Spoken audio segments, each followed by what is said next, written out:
What would you do if you woke up in a forest with 6 hours erased from your memory? The Pacific Northwest's ancient woods are home to phenomena that science can't explain. Tonight, I'm bringing you 10 documented accounts from real people who face the impossible, missing time, unexplainable encounters, and experiences that shattered their understanding of reality. Names and details have been altered for privacy, but make no mistake, these stories are 100% real. Have you ever felt something watching you from the trees? Drop your location and time in the comments. If you're brave enough to explore the unknown, subscribe to Unspoken Fears. Let's begin. My name is Jackson, and I've been photographing the Pacific Northwest forests for 12 years now. At 34, these woods are my life, my office, my passion, my livelihood. Based out of Port Angeles, Washington, I thought I understood these ancient rainforests completely. The way mist moves through moss-covered branches, how light filters down through Sitka spruce canopies, the sounds Roosevelt elk make moving through the understory at dawn. But what happened to me in September 2023 changed everything I believed about the natural world and about the reliability of time itself. It started with a phone call on a Tuesday. A conservation magazine out of Seattle wanted a photo essay documenting old-growth ecosystems in the Olympic Peninsula, specifically the Hoh rainforest region. They wanted images capturing the primordial quality of these ancient groves, places unchanged for thousands of years. The assignment excited me not just for the pay, but for the opportunity to explore deeper backcountry than my usual commercial shoots allowed. There were still hidden pockets in these forests I'd only heard about from rangers and fellow photographers, places where trees grow so massive and moss so thick it feels like stepping into another geological epoch.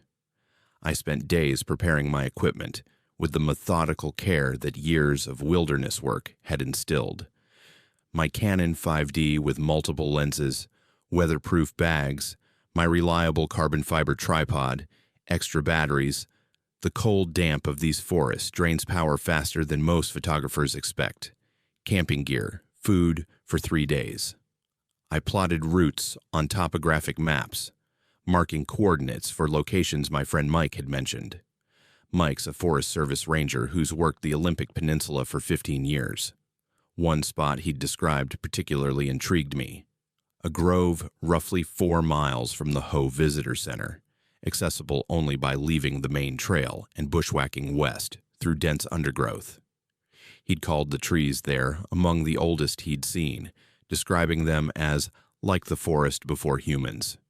He'd also joked that rangers avoided camping near it because of weird vibes. I'd laughed that off. Wednesday morning, September 27th, dawned gray and drizzling, perfect conditions for my needs.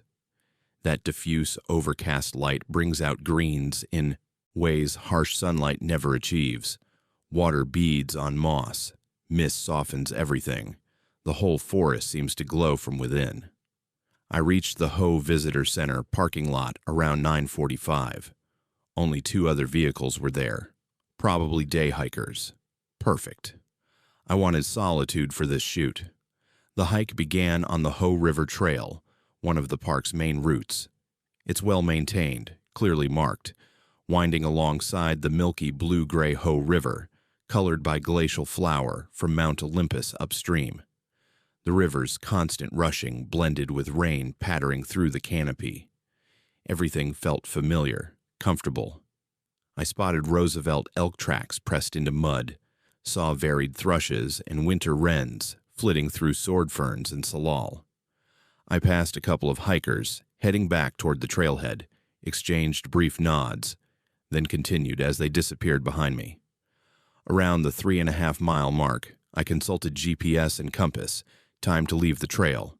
I marked a waypoint, adjusted my pack, and pushed into the forest proper, heading west-southwest. The transition was immediate.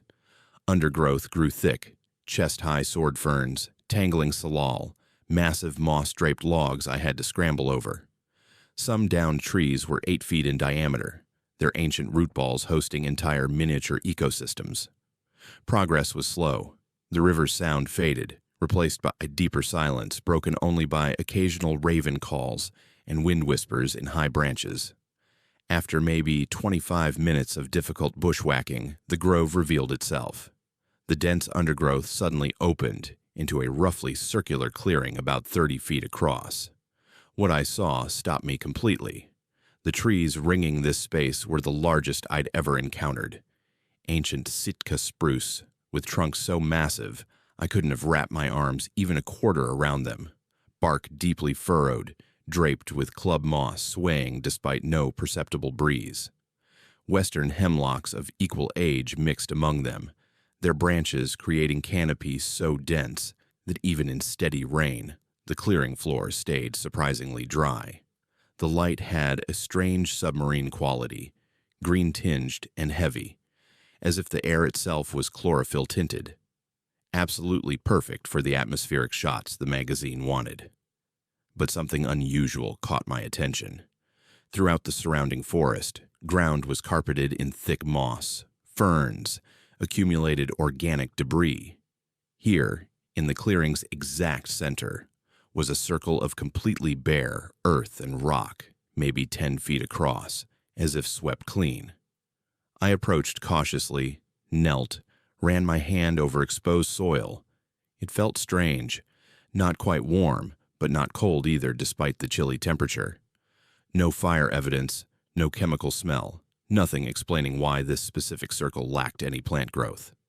I figured maybe some mineral deposit or pH anomaly prevented vegetation from taking root. Have you ever been somewhere isolated and felt watched? That prickle on your neck, primitive instinct, saying you're observed? I felt it then. I straightened slowly, scanned the tree line. Nothing. No movement, no eyes catching dim light, just ancient trees standing sentinel and moss swaying in unfelt breeze.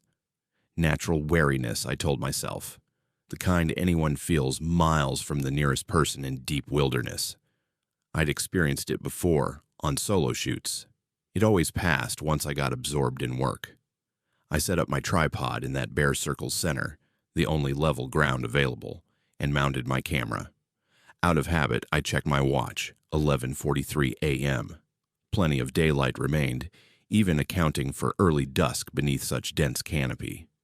My plan was shooting a time-lapse sequence capturing slow mist drift and light changes over the next couple hours, then moving to another location before setting camp for evening. I took test shots, checked results on my LCD. The light was trickier than anticipated, darker even with aperture wide open. I adjusted ISO upward, took another test. Better, though mist seemed thicker than I'd gauged, almost tangible, pressing around the clearing's edges. I remember standing there, squinting up at canopy, trying to determine whether clouds might thin enough for more light. The moss hanging from branches seemed to pulse slightly, with whatever breeze stirred the forest crown, though down where I stood, air remained completely still, almost oppressively so. I remember thinking I should double-check battery level before starting the time-lapse. Always check batteries, habit drilled by experience. I reached toward my camera. And then I was packing up. No transition, no sense of time passing, no awareness of having moved or done anything between. One moment my hand extended toward my camera in what felt like late morning light. Next moment I was crouched over my equipment bag, hands trembling with cold, methodically stowing lenses. The forest around me was significantly darker, green-tinged light having deepened into something closer to twilight. It was jarring discontinuity like watching film, where someone cut out massive footage sections. One frame, you're in one position, next frame somewhere completely different, doing something entirely different, with zero memory of transition. My first reaction wasn't panic. It was profound confusion. Why was I packing? I'd just arrived, just set up equipment. I looked around, completely disoriented, and that's when the light's strangeness registered. This wasn't late morning anymore. This was late afternoon, bordering evening. Realization hit like physical cold spreading through my chest. Hours had passed. I fumbled for my phone with numb fingers, nearly dropped it before waking the screen. Time glowed back. 5:33 p.m. Nearly 6 hours. 6 hours I couldn't account for. 6 hours simply vanished from my experience, as if someone reached into my timeline and extracted them cleanly. My heart started hammering, full implications crashing over me. What had I been doing? Had I fallen unconscious? Hit my head? I ran hands frantically over my scalp, probing for tender spots, blood, any injury indication. Nothing. My body felt fine, cold and stiff from immobility, but uninjured. I checked arms, legs, looked for scratches, bruises, any sign I'd stumbled or fallen. Nothing. Just inexplicable gap where 6 hours should be. Would you stay rational realizing an entire afternoon had been erased from memory? I wasn't rational. My breath came faster, and I forced myself to think methodically, treat this like technical problem needing diagnosis. I grabbed my camera, hands shaking as I powered it on. Battery indicators showed completely drained. Impossible. I'd started with full charge that should have lasted many hours of continuous shooting, and I certainly couldn't have been shooting continuously because the camera wouldn't drain just sitting idle, unless I had been shooting. I ejected the SD card with fumbling fingers, slotted it into the phone adapter I always carry. The reader took agonizingly long to load. Finally, folder contents appeared. Nothing. Not empty as in wiped, but empty as in no new files recorded. Last images were from yesterday's test shots. The photos I'd taken this morning, those test exposures I'd checked on LCD, gone. The entire time-lapse I'd supposedly set up, never recorded, or never happened, or something else entirely I had no framework to understand. I stood too quickly and vision swam, dark spots crowding edges. The clearing felt oppressive now, threatening in dimming light. That bare circle where my tripod had been positioned drew my attention, and I knelt again, examining more carefully. The moss at perimeter, it was different, blackened. Scorched-looking, though, when touched it wasn't brittle or hot, just darkened in perfect ring around where equipment had stood. That ring definitely hadn't been there when I'd set up. I would have noticed, wouldn't I? The thought that terrified me most wasn't what had happened. It was having no category for what had happened. This wasn't heat stroke or dehydration or any medical condition I knew. This was time itself behaving incorrectly, and I had absolutely no rational box to put this experience into. I packed remaining gear with shaking hands, barely remembering to retrieve my tripod, and crashed back through undergrowth toward where main trail should be. Every shadow seemed hostile, every sound threatening. The rational part knew panicking in wilderness was dangerous, that I needed calm navigation, but primal part just wanted out, wanted distance between myself and that clearing where time had fractured. I found main trail as full darkness settled and hiked remaining miles to visitor center by headlamp, mind endlessly replaying that impossible gap, trying to find some memory, some fragment of those 6 hours. Nothing, just discontinuity. I made it to my truck, drove to nearby campground, set up tent mechanically. Sleep was impossible. Every time I closed eyes, I felt that sensation of being in two moments simultaneously with nothing connecting them, felt time itself become unreliable. I went through every possibility exhausted mind could generate. Medical event, no symptoms, no history of blackouts, drugged, by whom and how. I'd seen no one, eaten nothing since breakfast, drunk only from my own water. Carbon monoxide, impossible, in open air. Only physical evidence anything occurred was dead battery, missing photos, that blackened moss ring, and 6 hours gone like they'd never existed. Morning brought no clarity, only gnawing compulsion to verify what I'd seen. Maybe in daylight, with clearer head, I'd find logical explanation missed in frightened state. I convinced myself to return. I'd mark route carefully, photograph everything with phone, document properly. If something genuinely anomalous had happened, it deserved investigation, not just panicked flight. I set out again around 10, carefully retracing route. Reached the point where I'd left main trail, certain of location I'd marked the waypoint, and pushed west again through undergrowth. But the grove wasn't there. I walked search patterns over 2 hours, consulting GPS obsessively, but landscape seemed subtly wrong. Fallen logs weren't in positions I remembered. Tree spacing felt different. And that clearing, with its ring of massive ancients and bare earth, simply gone, as if forest had rearranged itself overnight. I called Mike and convinced him to come out the following weekend.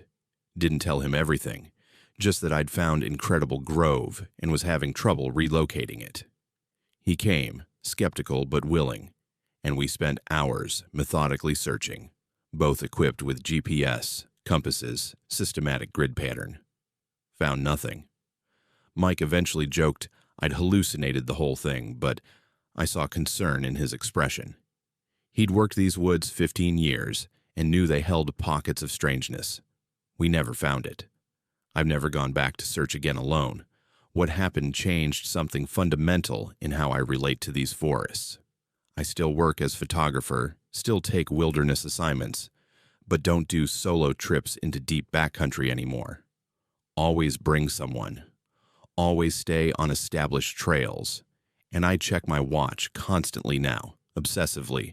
Nervous habit I can't break. Late at night, I sometimes search online for similar experiences. Accounts scattered across forums, missing time in forests, temporal anomalies, hours or days vanishing. Some blame alien abduction. Some talk about thin places where reality operates differently. I don't know what I believe. Only know what happened was real. The magazine assignment? I submitted photos from other locations, claimed equipment failures at primary site. They accepted without question. But I've never told the truth, that somewhere in Hoh Rainforest there might be a place where time doesn't function correctly, where hours can be extracted from your life cleanly as deleting files, where forest itself might be aware enough to hide its secrets. Sometimes I wonder what happened during those 6 hours. Was I standing motionless, doing something I can't remember, somewhere else entirely? Not knowing haunts me more than anything, and possibility that grove still exists somewhere, that time still does whatever impossible thing it does there. I still photograph these forests, still find them beautiful, but no longer believe they're entirely safe or knowable or bound by same rules governing rest of reality. Somewhere deep in Olympic backcountry, past marked trails and tourist destinations, there are places where natural world reveals itself far stranger than we're prepared to accept. My name is Thomas, and I've been a park ranger at North Cascades National Park for 17 years. At 41, I thought I'd seen everything these mountains could throw at me. Grizzly encounters, lost hikers in whiteout conditions, hypothermia cases, the works. I'd spent countless nights alone at remote stations, monitoring weather patterns and wildlife, comfortable with the isolation that makes most people uneasy. But what happened during my overnight shift in January 2024 changed my relationship with solitude forever. Some experiences don't just scare you, they fundamentally alter how you perceive the boundary between the natural and the impossible. The assignment was routine, at least on paper. The Ross Lake Station needed monitoring during winter closure, and as one of the senior rangers with winter survival certification, I volunteered for the overnight duty. The station sits about 8 miles from the nearest road access, accessible in winter only by snowmobile or cross-country skis. It's a small structure, maybe 20 by 20 feet, equipped with basic communications equipment, weather monitoring instruments, emergency supplies, and a wood stove for heat. During tourist season, it serves as a base for backcountry patrols, but in January, the whole area shuts down. We maintain presence mostly to monitor avalanche conditions and keep equipment from freezing solid. I arrived around 4 in the afternoon on January 18th. The winter sun already low and weak. The temperature hovered around 15 degrees Fahrenheit, typical for January at this elevation. I'd made the trip dozens of times, loaded down with my overnight pack, communication gear check-ins every 4 hours, enough firewood to last through the night. The snowmobile ride in had been uneventful, the frozen landscape beautiful in that stark way winter mountains are, endless white punctuated by dark evergreens heavy with snow, complete silence except for the machine's engine. I parked the snowmobile behind the station, secured it properly, and hauled my gear inside. The station was cold but intact. No animal intrusions, no damaged equipment, everything as it should be. I got the wood stove going first, always first, because hypothermia kills faster than anything else in these conditions. Within an hour, I had decent heat going and started my equipment checks. Radio working, weather instruments calibrated and transmitting data properly, emergency beacon functional. I logged into the system, reported my arrival, confirmed my next check-in for 8 p.m., everything by the book. I heated some coffee on the stove, ate an early dinner, settled in with a book. This was the routine I'd done countless times, peaceful, even meditative, alone with mountains and silence. The first check-in at 8 went smoothly. I reported weather conditions, temperature dropping to 9 degrees, clear skies, no wind, excellent visibility with nearly full moon reflecting off snow. They acknowledged, reminded me your next check was midnight, standard protocol. I stoked the fire, added more wood, made another pot of coffee. The station had small windows on all 4 walls, and I could see moonlight making the landscape almost bright. Shadows of trees stretching long across untouched snow, beautiful and empty. Exactly what I expected. Around 10:30 I was reading when I heard something outside. Not dramatic, just a soft sound like snow crunching. I looked up, listened. These stations creak and settle constantly, especially with temperature changes. But this sounded different, like footsteps. I stood, walked to the north-facing window, peered out. Nothing. Moonlit snow, tree shadows, complete stillness. Probably a deer or snowshoe hare. Wildlife moves through here constantly. I returned to my book. 10 minutes later, the sound again. Definite footsteps this time, circling around the station's exterior. Slow, deliberate, crunching through snow.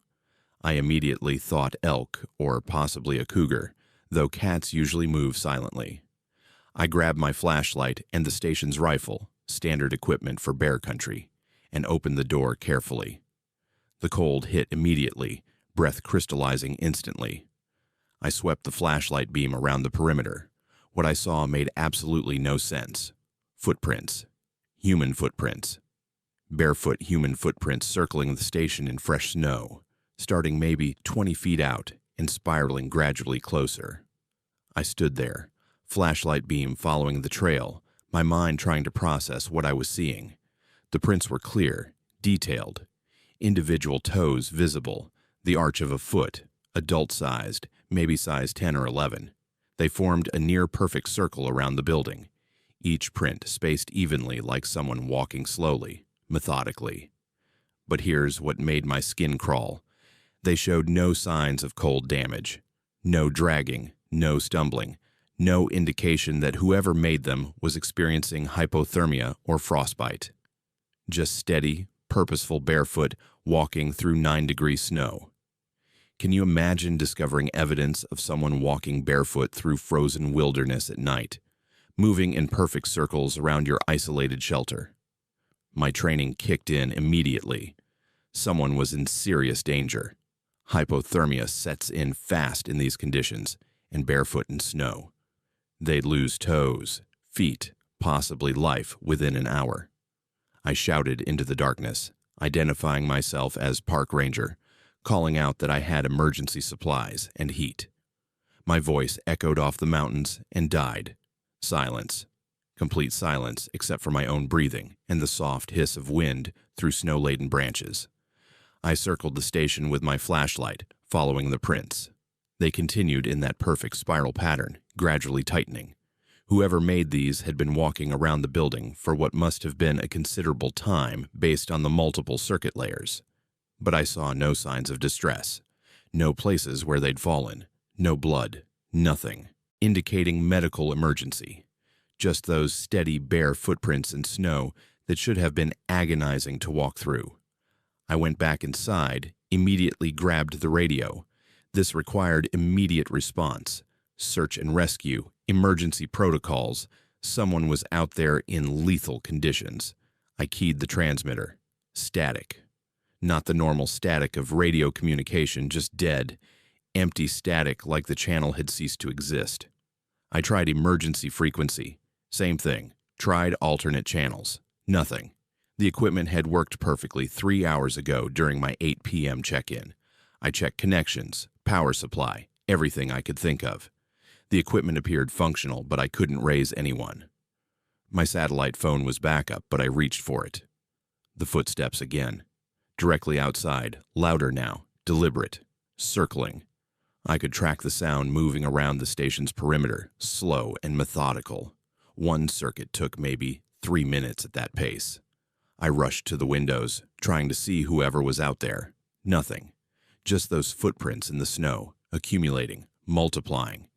How was someone staying hidden in bright moonlight, on flat, open ground?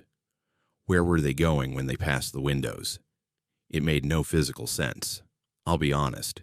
This is when professional concern started shifting into something else. Fear, yes, but deeper than that.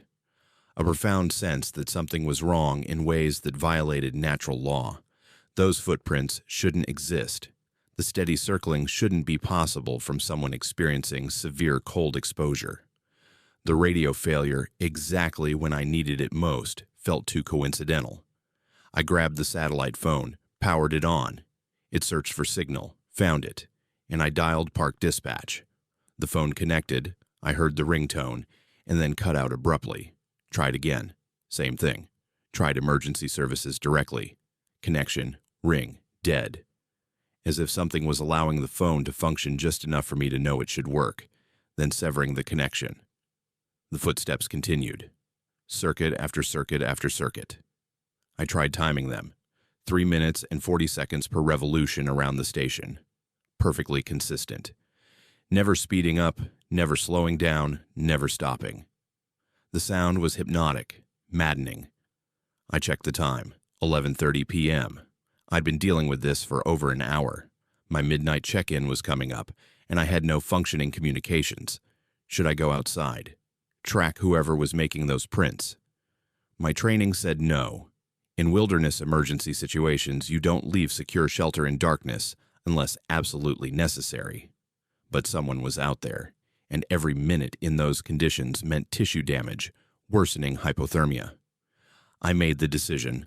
Proper winter gear, flashlight, rifle, first aid kit, emergency blankets. I'd do a careful perimeter check, try to locate and help whoever was out there. I opened the door. The footsteps stopped immediately. Absolute silence. My flashlight cut through darkness, illuminating snow, trees, those circling footprints. I called out again, identifying myself, explaining I had medical supplies and heat. Nothing. I walked to the nearest footprints, knelt, examined them closely. Fresh, crisp edges, deep impressions showing full weight bearing. Made recently, probably within the last few minutes. I put my gloved hand near one print for scale, took photos with my phone camera. That's when I noticed something that sent ice through my veins, colder than the surrounding temperature. The prints closest to the station showed the most detail, and I could see that they weren't quite anatomically correct. The proportions were slightly off. Toes too uniform in length, arch too perfectly curved, heel shape subtly wrong. Like something had studied human feet and replicated them with 95% accuracy, but couldn't quite nail the irregular uniqueness of actual human anatomy.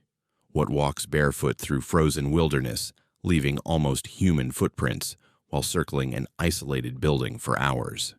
I stood there, flashlight beam shaking slightly, and for the first time in 17 years as a park ranger, I felt genuinely terrified.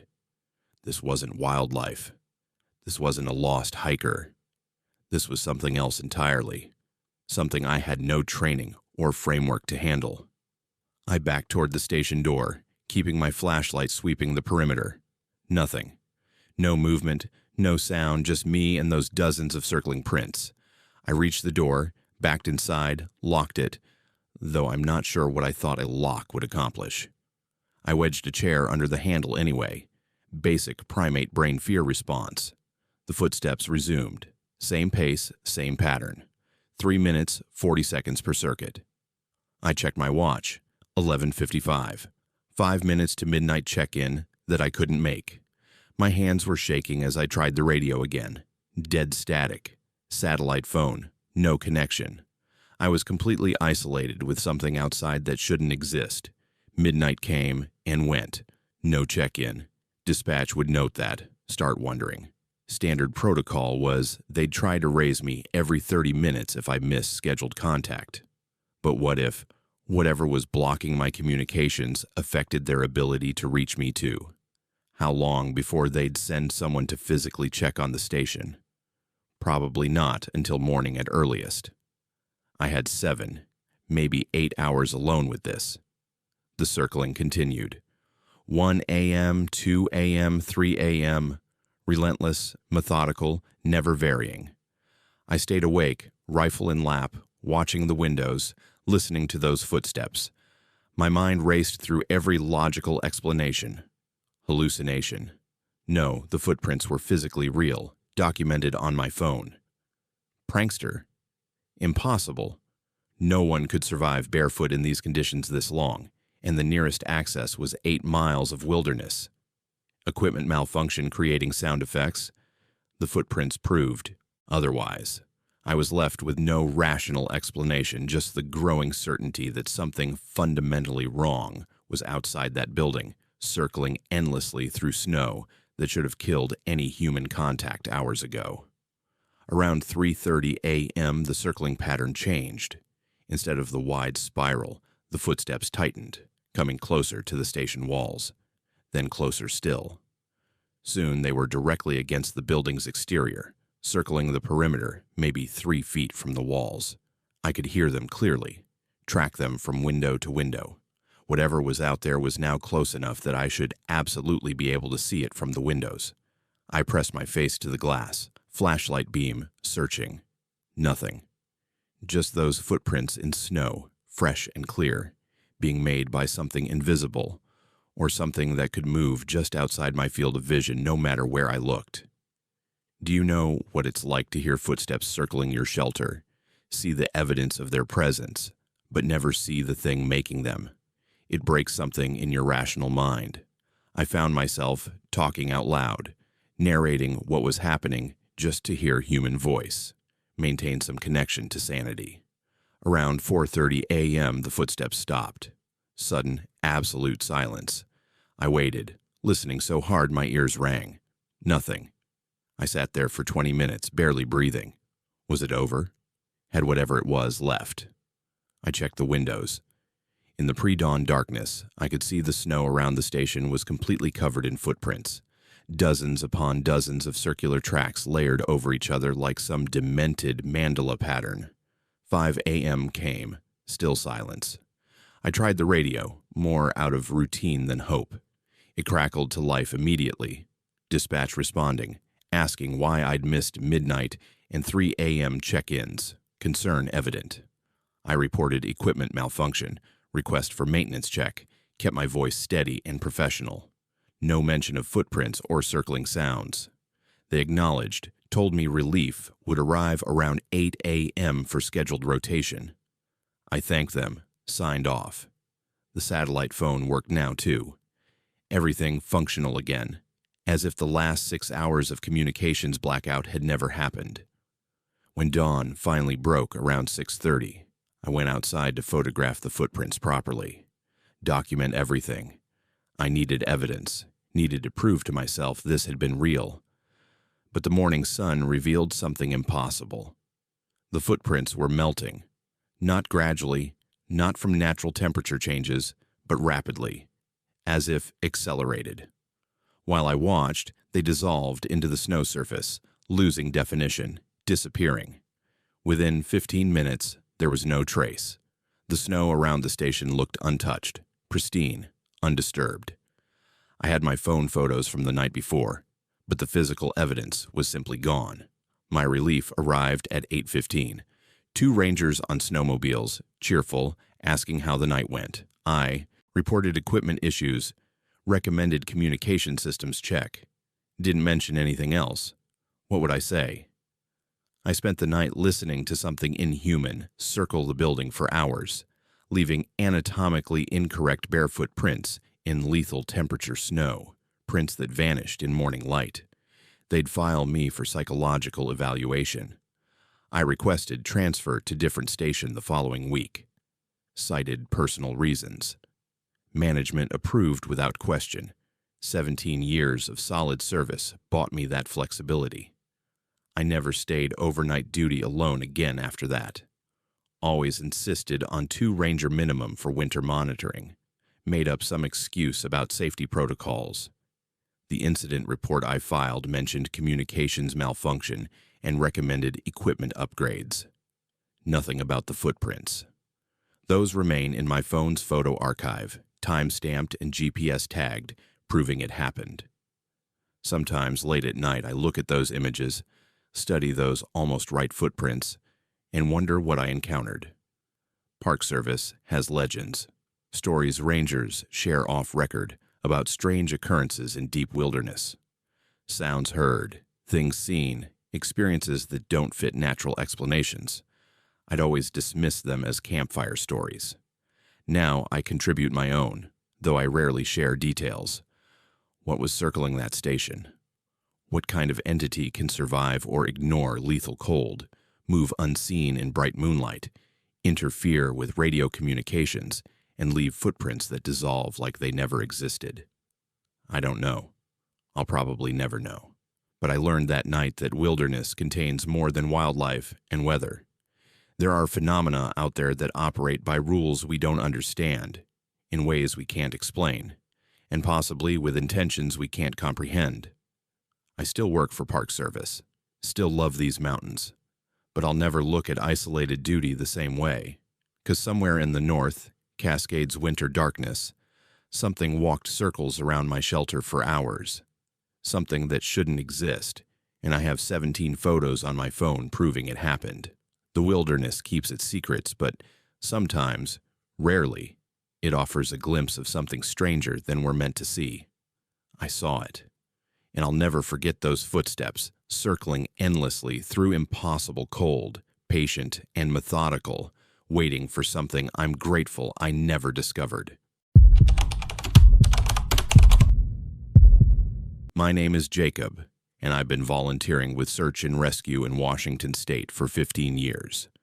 At 52, I participated in over 100 missions, ranging from simple trail injuries to complex multi-day searches for lost hikers in the most unforgiving terrain the Cascades can offer. I thought I'd seen every variation of wilderness emergency: hypothermia, falls, disorientation, panic-driven poor decisions. But what we found during a search operation in Mount Baker Snoqualmie National Forest in April 2019 defied every pattern I'd learned to recognize. Some rescues end with relief and gratitude. This one ended with questions I still can't answer, and doubts that have shadowed every mission since. The call came in on April 23, 2019.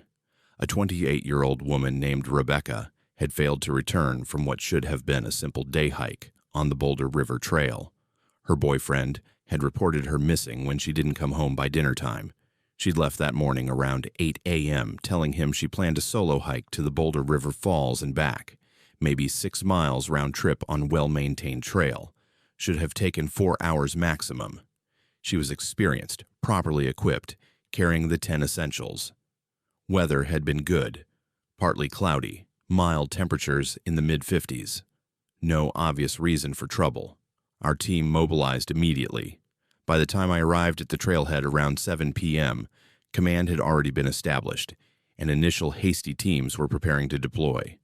I joined Team 3, 4 of us, tasked with sweeping the main trail and checking obvious locations where someone might wait if injured. Standard protocol. We headed out as twilight deepened, headlamps cutting through Douglas fir forest, calling Rebecca's name every few minutes, listening for response. Nothing. We hiked the entire trail to the falls and back, found no sign of her. No dropped equipment, no disturbed vegetation indicating someone left the trail, nothing. She'd simply vanished somewhere along a straightforward, heavily trafficked path. Day 2 expanded the search grid. More teams, K-9 units, helicopter overflights with thermal imaging. We combed every drainage, every side trail, every possible route she might have taken if disoriented. The dogs found nothing. Thermal imaging revealed wildlife, but no human heat signatures. It was as if she'd evaporated. Her boyfriend provided recent photos and detailed clothing description: blue waterproof jacket, black hiking pants, gray trail runners, red backpack. We knew exactly what to look for. We found nothing. By day 3, concern was shifting toward the grim reality that we might be transitioning from rescue to recovery. Nighttime temperatures had dropped into the 30s. If she was injured and immobile, hypothermia became increasingly likely. The statistical window for positive outcomes was closing, but we kept searching. You always keep searching until you find them, or exhaust every possibility. Day 4, April 27th, dawned foggy and cool. My team was assigned a grid section about 2 miles from the main trail, dense forest with challenging terrain. We'd moved into the phase where we were checking increasingly unlikely areas, expanding search radius based on theoretical maximum distance she could have traveled. Around 11 a.m., we were working through a particularly thick stand of old growth when one of our team members, a newer volunteer named Chris, called out. He'd spotted something unusual. What strikes you when you find someone during a search mission? I followed Chris's pointing finger and saw 20 feet up in a massive western red cedar, a person sitting calmly on a branch, just sitting there, legs dangling, looking down at us. For a moment, my brain couldn't process it. We'd been searching for 4 days, and here was someone perched in a tree like they were waiting for a bus. I called up, identifying ourselves as search and rescue, asking if she needed help. The woman looked down at us, and I could see it was Rebecca from the photos, and said in a completely calm, almost pleasant voice, "Oh, I've been waiting for you. Waiting for us. Not calling for help, not trying to signal, just waiting. 20 feet up in a tree, 2 miles from the nearest trail, after 4 days missing in wilderness." My first thought was relief. We'd found her alive. My second thought was confusion. Why was she in a tree? My third thought, the one that made my skin prickle, was noticing what she was wearing. She wore a white long-sleeve shirt and tan cargo pants, not the blue jacket and black hiking pants described by her boyfriend. Not even close. And no backpack. No gear visible at all. I kept my voice professional, asking if she was injured, if she could climb down safely, or if we needed to assist. She looked at her surroundings, as if noticing the tree for the first time, then said, "I think I can climb down." And she did, smoothly and confidently, like someone who climbed trees regularly. No hesitation, no sign of stiffness or cold despite spending 4 days in wilderness. She reached the ground and stood there, smiling slightly, looking at our team as if we'd just met at a social gathering. Chris immediately offered her water and emergency food. Standard procedure. People who've been lost and stressed often are dehydrated and hypoglycemic. She accepted the water, drank a bit, declined the food, saying she wasn't hungry. Wasn't hungry. After 4 days in the woods. I exchanged glances with Chris. Something felt profoundly wrong, but I couldn't identify what exactly. I began the standard assessment questions, while another team member radioed that we'd found her alive and were beginning evaluation. "Rebecca, are you hurt anywhere? Do you remember what happened?" She looked at me with clear, focused eyes, no signs of confusion or distress, and said, "I'm fine. I've been with the others." "The others?" I asked her to clarify. "What others?" She looked puzzled, as if I should know, and repeated, "The others. They were with me." I pressed gently. "Who were they? Where did she meet them?" Her expression became uncertain. They were just there. We were together." "Where?" She gestured vaguely around. "Here, in the forest." Our medic began checking her vital signs. Temperature normal, pulse normal, blood pressure normal. No signs of hypothermia, dehydration, malnutrition, or exposure despite 4 days, in conditions that should have produced at least some physiological stress. Her hands showed no cuts, scratches, or dirt. Her clothes, those tan pants and white shirt that appeared nowhere in the initial description, looked clean. Not wilderness worn, not even particularly wrinkled, like she'd just put them on that morning. I asked about her original clothing, the blue jacket, black pants, red backpack. She looked down at herself, seemed surprised by what she was wearing, and said quietly, "I don't know. These aren't mine." Then, more distressed, "These aren't my clothes. Where are my clothes?" Have you ever watched someone realize they're wearing unfamiliar clothes with no memory of changing? The fear that crossed her face was real and immediate. She pulled at the white shirt, looked at the tan pants, started breathing faster. "Where's my jacket? Where's my pack?" We tried to calm her, assured her we'd figure it out, that the important thing was she was safe now. But she kept repeating, "These aren't mine. I don't know where mine are." We began moving her toward the trail, standard extraction procedure. As we walked, I kept asking gentle questions, trying to piece together what had happened. She couldn't tell me. Her memory of the last 4 days was fragmented, dreamlike. She remembered starting her hike. She remembered reaching the falls. Then, nothing clear. Just impressions of being with the others, of feeling safe, of time passing in ways that didn't make sense. "It felt like hours, but also like minutes," she said. "They were taking care of me." "Who were they?" She couldn't describe them. Couldn't say if they were men or women, young or old, how many there were.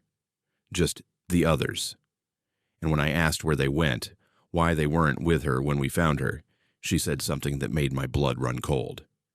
"They said you were coming, so they left. They said I should wait up there until you arrived."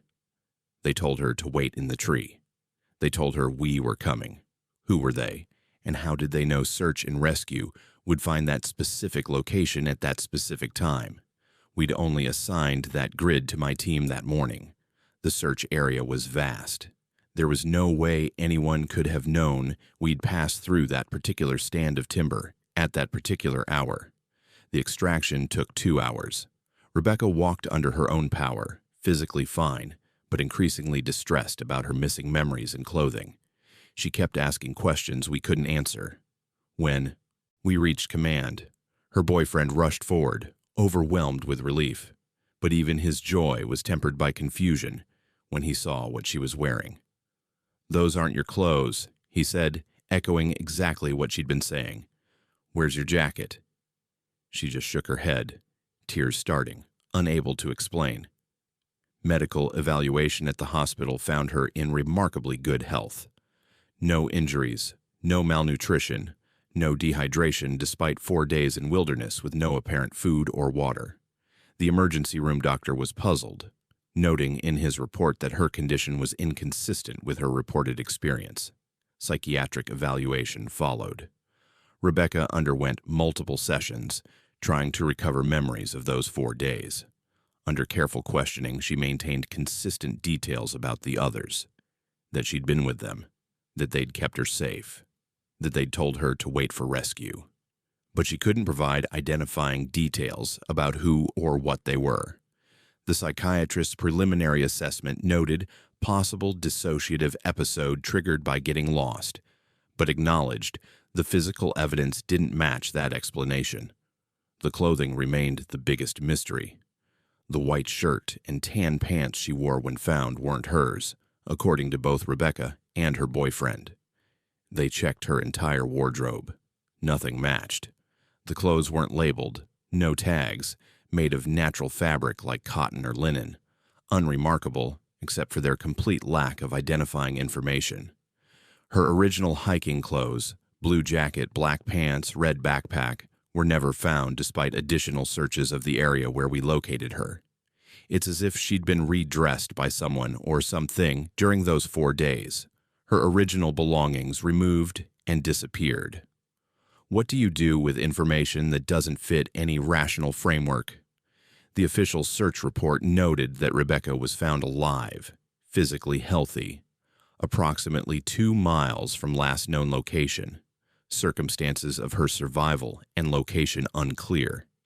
It's bland, bureaucratic language that completely fails to capture how wrong the whole situation felt. But what else could we write? That she'd been cared for by unidentified entities she called the others, who changed her clothes, kept her healthy without food or water for 4 days, then positioned her in a tree exactly where we'd find her. The incident haunted our team. Chris, who first spotted her, told me weeks later he still had nightmares about looking up and seeing her sitting in that tree, calm and waiting. Another team member requested reassignment to different mission types, didn't want to do lost person searches anymore. As for me, it changed how I approach every search. Now when I'm looking for missing hikers, I wonder, are they really alone out there? And if we find them, what did they experience during those hours or days before we arrived? Rebecca tried to return to hiking several months later but couldn't shake the feeling she was being watched. Her boyfriend told me she'd have panic attacks on trails, convinced she could hear voices calling her name. Eventually, she moved out of state, wanting distance from the forest where whatever happened to her had occurred. I don't blame her. If I'd experienced what she described, I'd want distance too. I still volunteer with search and rescue, still go out on missions, still bring people home, but I never talk publicly about Rebecca's case, never mention the detail about the others. When people ask about unusual searches I've been on, I give them stories about difficult terrain or interesting wildlife encounters. I don't tell them about the woman we found sitting calmly 20 feet up in a tree, wearing clothes that weren't hers, cared for by something she couldn't identify or describe. Because what would I say? That the forests of the Pacific Northwest might contain more than trees and wildlife, that there might be entities or phenomena that occasionally interact with lost hikers in ways we can't understand, that our neat categories of natural and supernatural, real and imagined, might not be as clear-cut as we'd like to believe. Search and rescue operates on rational principles. We use grid patterns, probability theory, behavioral profiles. We apply scientific methodology to finding lost people. But Rebecca's case sits outside that framework. We found her because she was placed where we'd find her, positioned deliberately, cared for by something that knew we were coming. 15 years of search and rescue taught me to trust patterns and evidence. Rebecca's case taught me that sometimes the evidence points toward conclusions I'm not equipped to accept, so I file it away mentally, add it to the collection of unexplained incidents that longtime SAR volunteers accumulate but rarely discuss. And every time I'm searching for someone, part of me wonders if I'll look up and see them sitting calmly in a tree, wearing clothes that aren't theirs, waiting to tell me they've been with the others. The wilderness keeps its secrets. Sometimes it returns people to us, but it doesn't always return them unchanged, and it rarely explains what happened during the hours or days they were gone. That's the part that stays with you, the knowing that out there, beyond the trail markers and established routes, there are experiences that defy every framework we use to understand the natural world. Rebecca had one of those experiences. We found her alive, which is what matters most. But what found her first, and what it wanted with her during those 4 days? Those questions remain unanswered, and maybe they're meant to stay that way. My name is Emberlyn, and I'm a 29-year-old doctoral candidate at Portland State University studying mycorrhizal networks in volcanic soil ecosystems. For the past 3 years, my research has focused on how fungal communities recolonize disturbed landscapes, specifically in areas affected by volcanic activity. The forests surrounding Mount St. Helens provide perfect natural laboratories for this work. Ecosystems recovering from catastrophic disturbance, soil chemistry altered by ash and minerals, and fungal networks slowly rebuilding the underground connections that support forest health. In August 2025, I conducted field research in Gifford-Pinchot National Forest that fundamentally changed my dissertation focus and left me questioning whether some scientific questions are better left unasked. I'd planned this particular sampling trip for weeks, coordinating with Forest Service permits, reviewing satellite imagery to identify promising old-growth stands on the volcano's southern flank where soil conditions might support unique fungal populations. August weather in the Cascades is typically stable. Warm days, cool nights, minimal rain, ideal for extended fieldwork.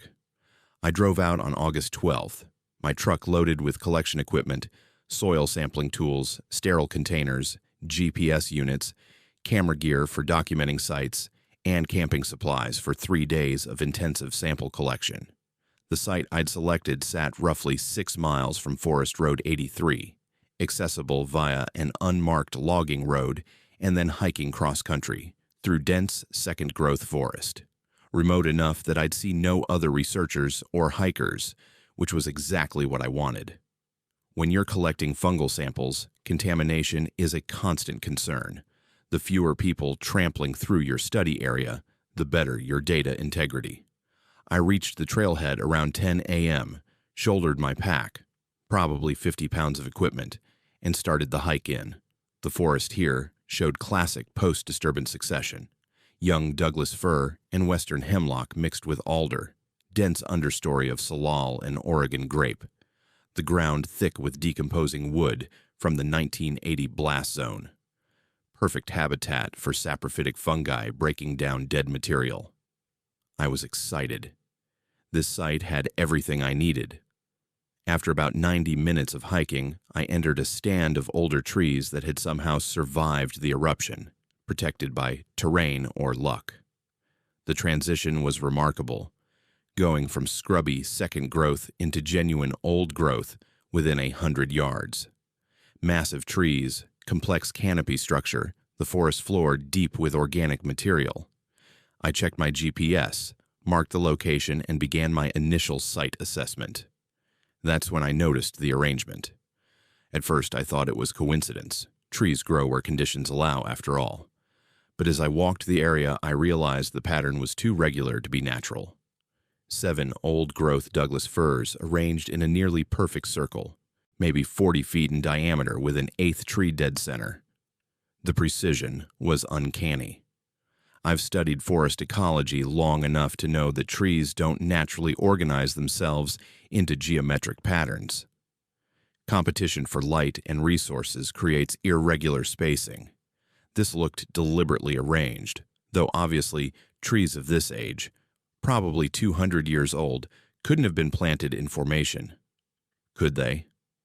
I approached the center tree, and that's when scientific curiosity started shifting toward unease. The bark bore markings, not natural features, not animal damage, but carved symbols. Deliberate cuts into the bark, weathered but clearly visible, forming patterns I didn't recognize. Spirals, concentric circles, angular shapes that looked almost like writing, but in no alphabet I knew. The carvings were old, decades at minimum based on how the tree had grown around them. But they were definitely human-made, or made by something with human-level intentionality. Who carves symbols into trees in a remote volcanic forest? And why in this specific geometric arrangement? I photographed everything, my scientific training overriding the prickle of wrongness creeping up my spine. Document first, analyze later. That's the methodology. I shot multiple angles of each symbol, used my GPS to map the exact tree positions, took detailed notes about the formation. Then I started hearing it. A sound so low I felt it in my chest before I consciously registered it as audio. Rhythmic humming, like a sustained note oscillating very slightly in pitch. It seemed to come from underground, vibrating up through the soil beneath my feet. I knelt, put my ear close to the ground. Definitely coming from below, regular and continuous. Almost mechanical, but with subtle organic variations that made it sound somehow alive. Have you ever heard the earth itself make noise? It's profoundly disorienting. My rational mind went through possibilities. Underground stream, geological processes, equipment somewhere nearby, but none fit. This was too regular, too sustained, and there was nothing in the area that should produce such a sound. I pulled out my phone to record it, and that's when things got stranger. My phone wouldn't function. Not dead. I had full battery, but unresponsive. The screen lit up but froze, wouldn't accept touch input, then went black. I tried my GPS unit. Same thing. Powered on, displayed the startup screen, then locked up completely. I checked my digital camera. Frozen on the last photo I'd taken. Every electronic device I carried had simultaneously malfunctioned. The humming continued, that deep subsonic vibration resonating through the forest floor. I forced myself to stay calm, to think like a scientist. Electromagnetic interference? From what source? There were no power lines, no communications equipment, nothing that should generate fields strong enough to affect multiple devices simultaneously. Unless the geological activity beneath Mount St. Helens was producing some kind of unusual EM field, that was theoretically possible, though I'd never read research describing such effects. I decided to proceed with sample collection. I could troubleshoot equipment later. I had sterile containers and manual tools that didn't require electronics. I selected a sampling location about 10 feet from the center tree, used my soil corer to extract a sample from 12 inches depth. The soil felt wrong the moment I touched it. Warm. Not sun-warmed surface soil, but genuinely warm soil from depth, as if heated from below. I pulled out my analog thermometer, thankfully not electronic, and inserted the probe into the core hole. The reading climbed to 87 degrees Fahrenheit. Impossible. Soil temperature at this depth and elevation should have been in the mid-50s, maybe low 60s in warm weather. This was 30 degrees above normal. Was I standing on top of an active geothermal feature? But Mount St. Helens's active vent was miles away, and there were no documented hotspots in this area. I collected the sample anyway, sealed it in a sterile container, labeled it with permanent marker, since my phone wouldn't work for digital documentation. I moved to another location within the circle of trees and took a second sample. Same thing. Warm soil. That persistent underground humming. The strange sensation that I was being watched, despite being alone. Then I noticed the mycelium. Fungal networks growing through the soil in the circle's center showed patterns I'd never seen in 3 years of intensive study. Instead of the typical branching web-like structure of healthy mycorrhizal growth, these formed geometric patterns. Straight lines, perfect angles, arrangements that looked deliberately organized. Fungi don't grow in straight lines. They follow chemical gradients, nutrients, water, available resources, creating irregular spreading networks. This looked designed, intentional, impossible. I collected samples of the anomalous mycelium, my hands shaking slightly. The humming grew louder, or maybe I was just becoming more attuned to it. The sound had a pattern, I realized. It wasn't constant, it pulsed in sequences, almost like Morse code or some other form of structured communication. 3 long pulses, 2 short. Pause, 3 long again. Regular, repeating, deliberate. What communicates in rhythmic pulses from beneath volcanic forest soil? I stood up too quickly, felt dizzy. The air in the circle felt thick, harder to breathe, though my oxygen meter, analog thank God, showed normal levels. Psychological response to stress, I told myself. Stay rational. Collect your samples and get out. You can analyze everything safely back at the lab. I forced myself to complete the sampling protocol, collecting specimens from multiple locations within and outside the tree circle. The soil temperature normalized outside the circle, back to expected ranges in the mid-50s. The humming faded to inaudibility beyond the circle's perimeter. My electronic equipment remained dead inside the circle, but functioned normally when I carried it 30 feet away. The boundary was sharp, definite, as if the circle itself created some kind of field effect. By the time I'd collected everything I needed, it was mid-afternoon.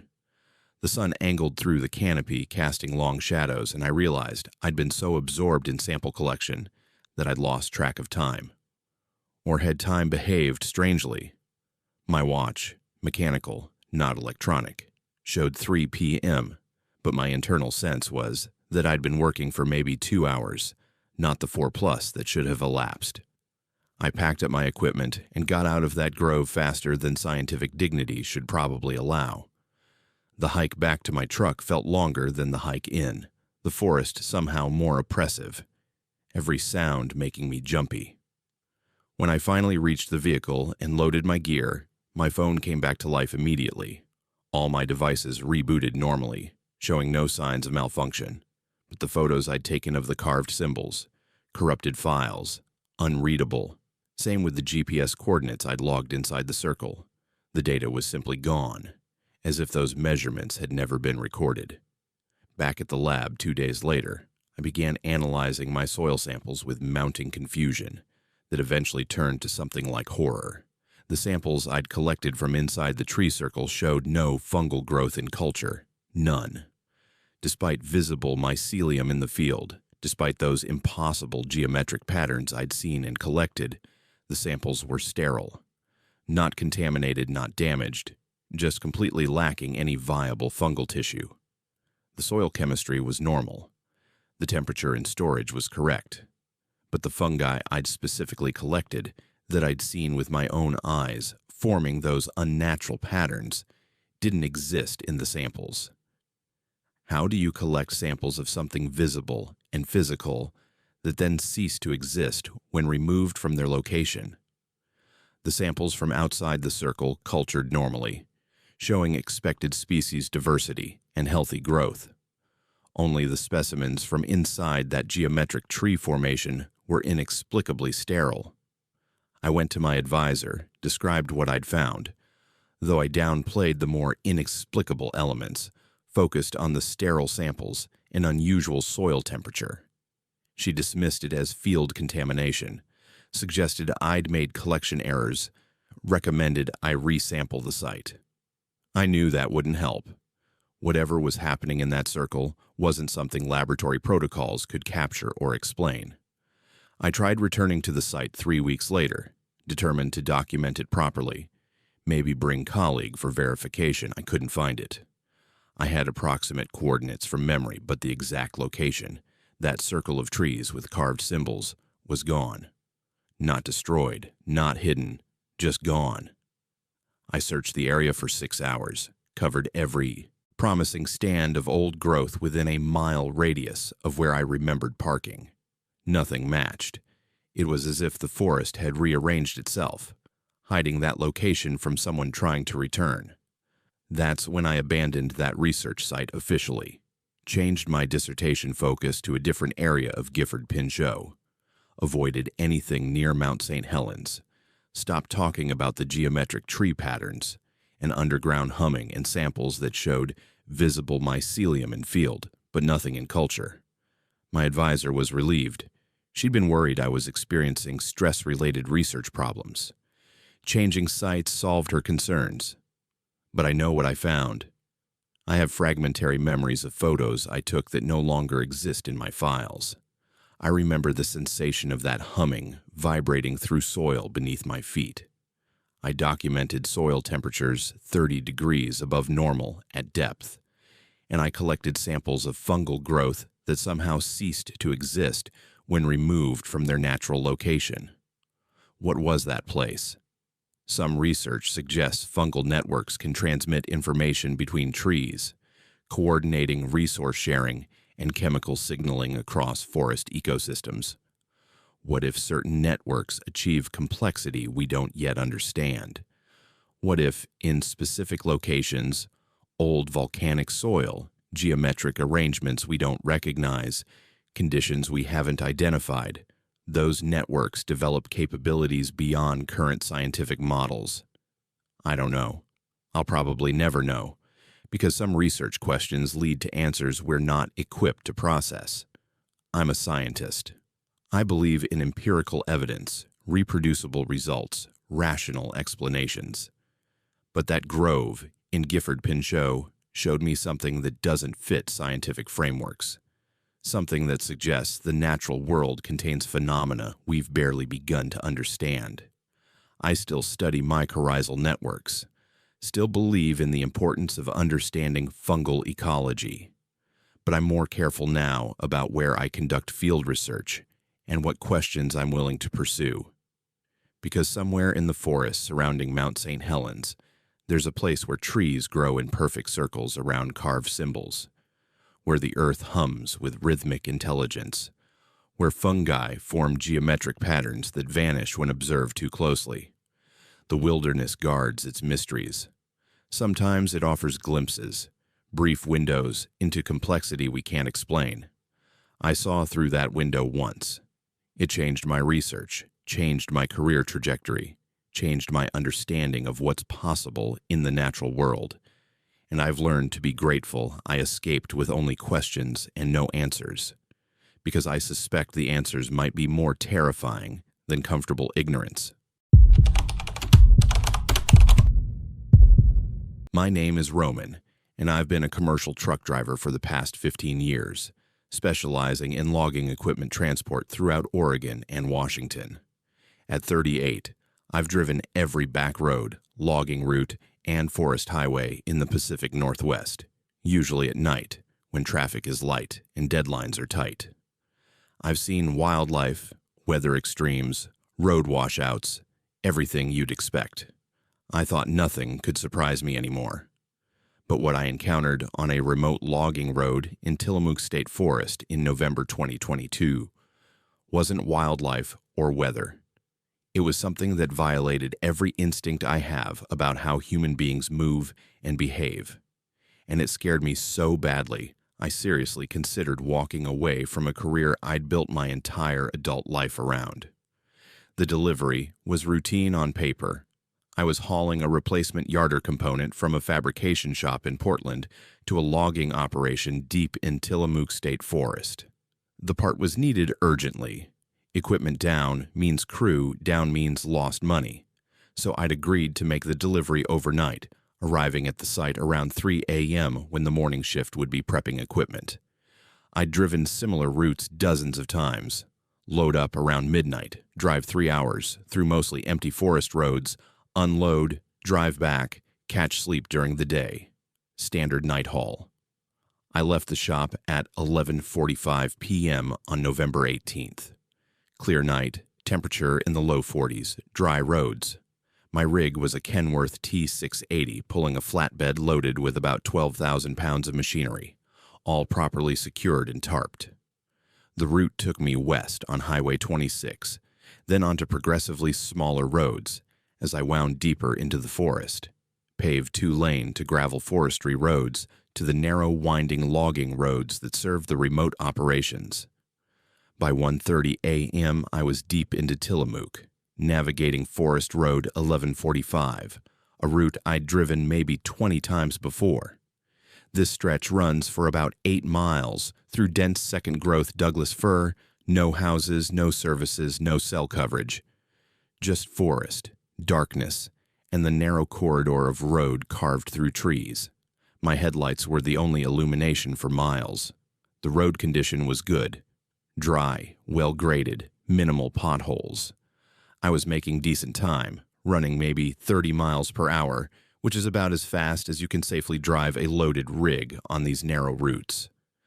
The engine's rumble and the occasional call of an owl were the only sounds. Completely normal, completely routine. Then my headlights caught them. People, 7 of them, walking down the center of the logging road maybe 200 yards ahead. Walking in a straight line, single file, all wearing identical dark rain gear. At 2 a.m. on a logging road 8 miles from the nearest paved highway. My first thought was logging crew, but that made no sense. Crews don't walk remote forest roads at night. They drive in trucks, arrive before shift, not in the middle of the night on foot. And they definitely don't walk in formation like that, perfectly spaced, perfectly aligned, moving in absolute unison. I slowed the rig, downshifting, letting my speed drop to maybe 15 miles per hour. As I got closer, maybe 100 yards out, I could see them more clearly in my headlights. All 7 wore identical yellow rain suits, the kind you see on commercial fishing boats with hoods up. They walked in perfect synchronization. Left foot, right foot, left foot, like a single organism with 7 bodies. The spacing between them never varied. Their pace never changed. It was the most unnatural human movement I'd ever witnessed. Instinct told me something was profoundly wrong. I slowed further, maybe 10 miles per hour now, trying to figure out what I was seeing. Were they in trouble? Lost. But they didn't act lost. They walked with purpose, with that eerie synchronization down the exact center of the road. When I got within 50 yards, I tapped my air horn. Just a short blast, enough to get their attention, let them know a truck was approaching. I expected them to move to the roadside, turn around, acknowledge the vehicle somehow. What do you do when 7 people turn simultaneously to face you, moving as one like they're controlled by a single switch? That's what happened. The horn sounded, and in perfect unison, and I mean perfect, not a fraction of a second of difference between them. All 7 turned 90 degrees to face my truck. Still walking, but now walking sideways like crabs, maintaining that same formation, same spacing, same synchronized steps, all facing my headlights. The fear hit me like a physical blow. This wasn't human behavior. Humans don't move like this. We're individuals with individual reaction times, individual movements. Even trained dancers or soldiers have tiny variations in timing. This was robotic, impossible, wrong on a level that bypassed rational thought and went straight to primal terror. I kept rolling forward, slower now, maybe 5 miles per hour. I had nowhere to go. The road was too narrow to turn around. Pulling forward was the only option. As I closed the distance, I could see their faces now in my high beams. They were all wearing the exact same expression. Not fear, not curiosity, not confusion. Just blank, neutral faces with eyes locked on my truck. And they maintained perfect eye contact as I approached, 7 sets of eyes tracking my vehicle with mechanical precision. Then, when I was maybe 30 yards away, they changed direction again. Still in perfect synchronization, they pivoted backward, now walking backward down the road, still facing me, still maintaining that unbroken eye contact. Their feet moved in coordination like one entity, backward steps perfectly timed, bodies rigid, faces blank. I have never felt fear like that before or since.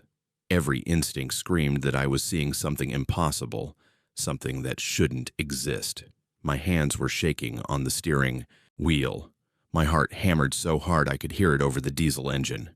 I wanted to stop, to reverse, to get away from whatever these things were, but there was nowhere to go. The road was too narrow, the forest too dense. I had to keep moving forward. I crept along behind them, if you can call it behind when they were facing me, walking backward, for what felt like an eternity, but was probably only 2 or 3 minutes. They maintained the same pace, never stumbling despite walking backward down an uneven gravel road in darkness, never breaking formation, never shifting their gaze from my truck. Their eyes. I'll never forget their eyes in my headlights. Reflective, like animal eyes, but the wrong color, too bright, too uniform.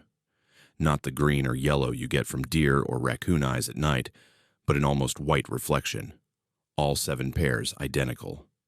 Finally, the road widened slightly, where an old logging spur branched off to the right. The moment the shoulder opened up, They moved as one toward the tree line, still facing my truck, still walking backward, still maintaining that perfect synchronization. They backed into the darkness between the trees and vanished. I didn't slow down. I accelerated as fast as I dared on that narrow road, desperate to put distance between myself and whatever I'd just encountered. My hands were locked on the wheel, my whole body rigid with adrenaline. I kept checking my mirrors, expecting to see them following, but there was nothing behind me. Just darkness and empty road. I made the delivery in a state of shock. The logging crew noticed, asked if I was okay, said I looked pale. I told them I'd seen something weird on the road, didn't elaborate. What would I say? I saw 7 people walking in perfect robotic synchronization at 2 a.m. wearing identical rain gear with reflective eyes. They'd think I'd fallen asleep at the wheel, hallucinated something. The drive back to Portland should have taken 3 hours. I made it in 2.5, pushing speed limits on the paved sections, desperate to get out of the forest and back to civilization. Every shadow looked threatening. Every curve in the road felt like it might reveal those 7 figures again, walking backward, watching. I reported it to my dispatcher the next day vaguely. Said I'd encountered some people acting strangely on Forest Road 1145, suggested maybe alerting Forest Service in case someone was in distress. He logged it, said he'd pass it along. Nothing came of it. I refused the next delivery to that location, made up an excuse about scheduling conflict. When another came up a month later, I refused again. After the 3rd refusal, my supervisor pulled me aside, asked what was going on. I told him that road made me uncomfortable, that I'd prefer different routes. He looked at me weird, but reassigned the runs. That's when I found out I wasn't the only one. Another driver, a guy named Phil who'd been hauling in the area for 20 years, mentioned over coffee that he didn't like Forest Road 1145 either. Said he'd seen weird shit out there at night. I asked him to elaborate. He described almost exactly what I'd seen. Multiple people walking in formation, moving wrong, turning to watch his truck. Different number. He said 5, not 7, but the same synchronized movement, same reflective eyes, same overwhelming sense of wrongness. We compared notes quietly.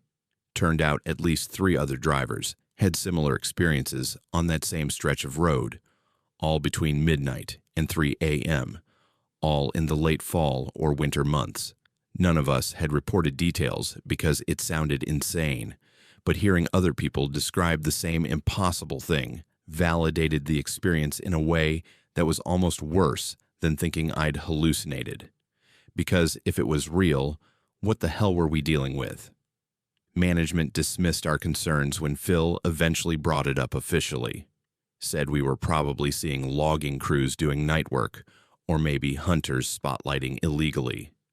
Neither explanation fit what we'd witnessed, but they weren't interested in hearing details. The company needed those deliveries made, and experienced drivers refusing routes was a problem they wanted solved with reassignments, not investigations. I kept driving for another year, but I stopped taking night runs into remote forest areas, stuck to day shifts, populated routes, highways. The pay was slightly less, but I didn't care.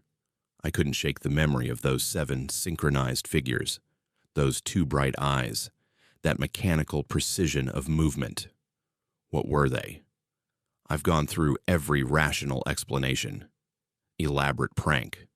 By who? In the middle of nowhere at 2 a.m. Synchronized flash mob? Same question. Some kind of training exercise. For what organization, and why no vehicles or support? Hallucination. Multiple drivers saw the same thing. Natural phenomenon I'm misinterpreting. There's no natural phenomenon that makes humans move in robotic synchronization with reflective eyes. I'm left with no good answers, just the bone-deep certainty that I witnessed something that shouldn't be possible. Something that looked human-shaped but moved wrong, acted wrong, felt wrong. Something that seemed designed to mimic human beings but couldn't quite get the details right. Couldn't replicate the individual variations that make us human rather than machines. Other theories eat at me late at night. What if they weren't trying to mimic humans? What if they were something else entirely, wearing human-shape-like clothing?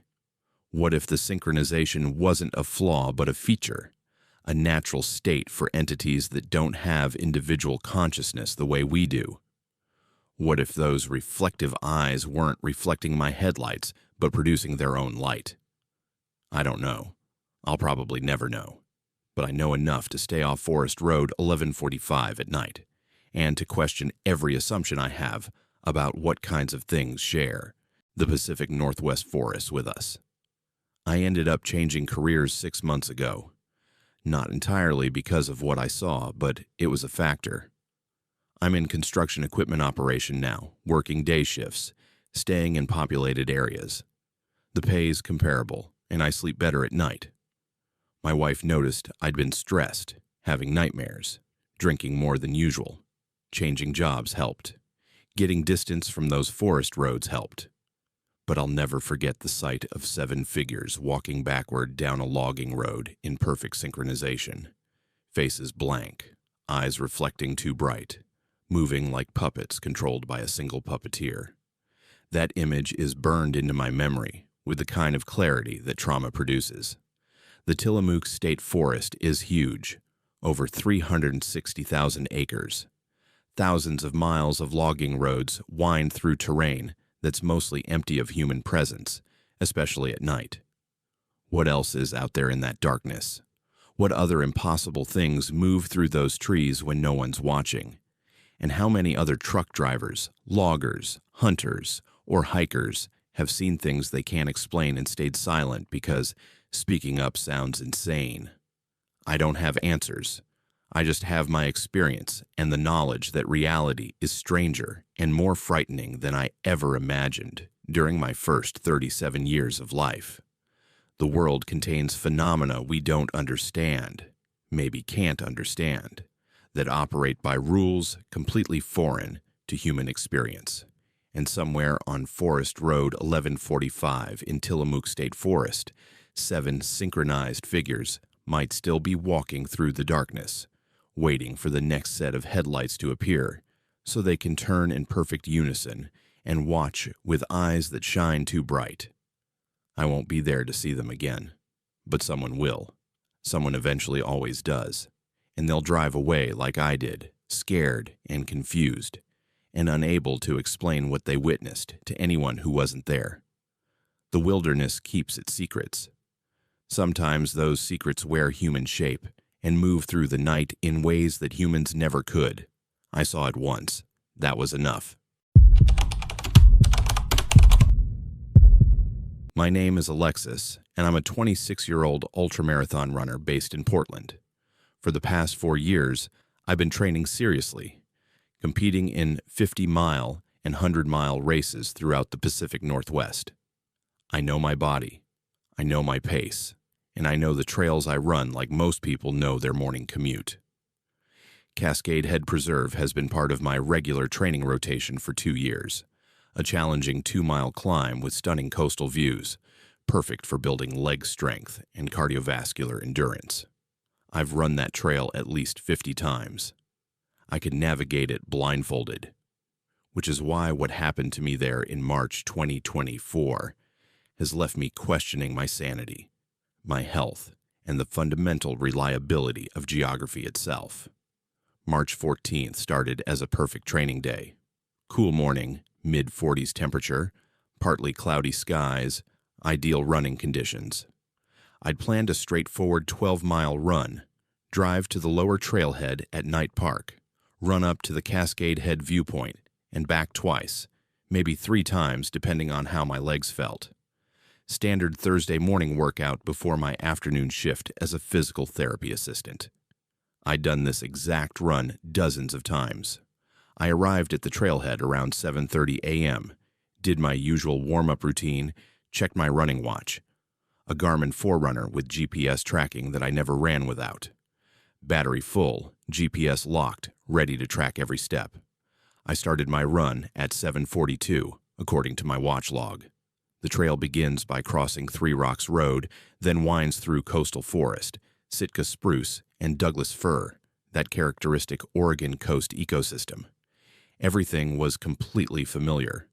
The climb is steep, but I was feeling strong, settling into a comfortable pace around 9-minute miles on the uphill sections. My breathing was controlled, legs responding well. I reached the first meadow viewpoint at about mile 1.2, exactly where it should be, exactly when I expected based on my pace.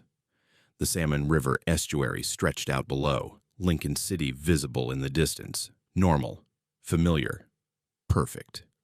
I continued climbing toward the upper viewpoint, another 0.6 miles of steeper trail through the forest. This is where my memory starts getting weird. I remember entering a patch of fog, which struck me as odd because the forecast had been clear and the lower trail had been perfectly visible. But coastal weather changes rapidly, so I didn't think much of it. Just fog rolling in from the ocean, which happens. Except Cascade Head doesn't really get fog patches like that. It's either clear or the whole headland is socked in. This was different. Dense, localized, almost luminous fog that seemed to appear suddenly around me. My visibility dropped to maybe 10 feet. I slowed my pace slightly, following the trail by feel and memory. I'd run this section in rain, wind, near darkness. Fog shouldn't have been a problem. Then the trail surface changed, subtly at first, felt rougher, more rooted, less maintained. I figured maybe I'd drifted off the main path slightly, so I corrected course. But the roughness continued, and the grade felt different, not quite as steep as it should be. And were those sword ferns? Cascade Head doesn't have many sword ferns at this elevation. It's mostly coastal prairie and salal. I stopped, disoriented. The fog pressed in around me, thick and disorienting. I checked my watch. The GPS showed I was still on trail, still climbing toward the viewpoint. But something felt wrong. The geography felt wrong. I decided to keep moving forward. I'd either reach the viewpoint and regain my bearings, or I'd turn around and descend back to familiar terrain. I ran for what felt like another 10 minutes through the fog. My watch showed I'd covered maybe half a mile more. I should have reached the upper viewpoint by now. Should have emerged from forest into open meadow. Instead, I was still in dense tree cover, still on unfamiliar rough trail, still surrounded by that strange luminous fog. When did the wrongness shift from confusion to actual fear? Maybe when I realized the trees were different. Not Sitka spruce anymore. These were western redshader and western hemlock, characteristic of interior valleys, not coastal headlands. And the sound was wrong. I should have heard ocean waves crashing below, seabirds calling. Instead, I heard only forest sounds, ravens, and the whisper of wind through canopy. No ocean. How could I not hear the ocean? Cascade Head literally juts into the Pacific. I stopped running, tried to think rationally. Possible explanations. I'd somehow gotten turned around and descended back into the forest. No, my watch showed continuous elevation gain. I'd accidentally taken a side trail. There aren't any significant side trails at Cascade Head. The Nature Conservancy keeps the route clearly marked. Medical issue. I felt fine. Heart rate elevated from running, but normal for the exertion. No dizziness, no confusion beyond my environmental disorientation. Then the fog lifted. Not gradually, suddenly, like someone flipping a switch. And I was standing on a trail I'd never seen before in my life. A well-maintained trail, that wasn't the issue. But completely unfamiliar. The forest around me was all wrong. Dense, temperate rainforest, not coastal scrub. And ahead of me, maybe 20 yards away, was a trail intersection with a wooden signpost. I walked to the sign, my heart pounding now with genuine fear. The sign read, Silver Falls Trail Loop, North Junction. Silver Falls. That's near Salem. That's 45 miles inland from Cascade Head. I stood there, trying to process this information. It wasn't possible. I'd been running for maybe 35 minutes total. I'd traveled maybe 3.5 miles based on my watch. There was no physical way I could be at Silver Falls State Park. The geography didn't connect. There was no trail between these locations. They're in different mountain ranges separated by 45 miles of farms, highways, and towns. But the sign was real. The trail was real. And when I looked at my phone, I'd brought it, even though I rarely checked it during runs. The GPS confirmed it. I was at Silver Falls State Park. The map showed my location clearly. North junction of the Silver Falls Loop Trail. Have you ever had reality simply stop making sense? Not in a dreamlike way where things are fluid and symbolic, but in a concrete, material way where physical facts contradict each other. That's what this was. My watch GPS showed a continuous track from Cascade Head up the trail. My phone GPS showed me 45 miles away at Silver Falls. Both devices were working. Both showed confident signals. They just showed impossible information. I opened my photo gallery to check if I'd somehow documented this, if there were pictures that might help me understand. There were photos, 4 of them, taken during my run. I had absolutely no memory of taking them. The first photo showed the trail through that strange, luminous fog, time-stamped 8:03 a.m. The second showed a clearing I didn't recognize, 8:11 a.m. The third was a close-up of tree bark with unusual markings, natural patterns, or maybe old carvings I couldn't tell, 8:17 a.m. The fourth photo was the most disturbing, a selfie of me, smiling, giving a thumbs up, with unfamiliar forest behind me. Timestamp, 8:23 a.m. I had zero memory of stopping, taking out my phone, posing for a photo, or smiling. The expression on my face looked like me but felt wrong, too happy, like someone imitating joy without quite understanding it. I started shaking. This wasn't disorientation or getting lost. This was something fundamentally impossible happening to me, to my consciousness, to the physical space I occupied. I'd somehow traveled 45 miles in 35 minutes while running 3-mile-per-hour trail pace. And I'd taken photos I didn't remember taking with an expression I didn't remember making. I needed to get home. I needed to figure out what was happening. Medical emergency seemed most likely, some kind of seizure or stroke or dissociative episode. I called a friend who lived in Salem, explained I was somehow at Silver Falls and needed a ride back to my car at Cascade Head. She asked if I was okay. I said I didn't know. She picked me up 45 minutes later, found me sitting on a bench at the trailhead, still shaking. During the drive back to the coast, 45 minutes through towns and farmland that definitely existed and definitely required normal driving to traverse, I kept checking my watch data. The GPS track showed continuous movement from Cascade Head up the trail, but the coordinates started drifting weird around the 8 a.m. mark, showing erratic position jumps before suddenly stabilizing at Silver Falls. The track looked corrupted, glitchy, like something had interfered with the GPS signal and caused it to jump positions wildly before, settling on the wrong location. My friend dropped me at my car. It was still there, locked, exactly where I'd left it.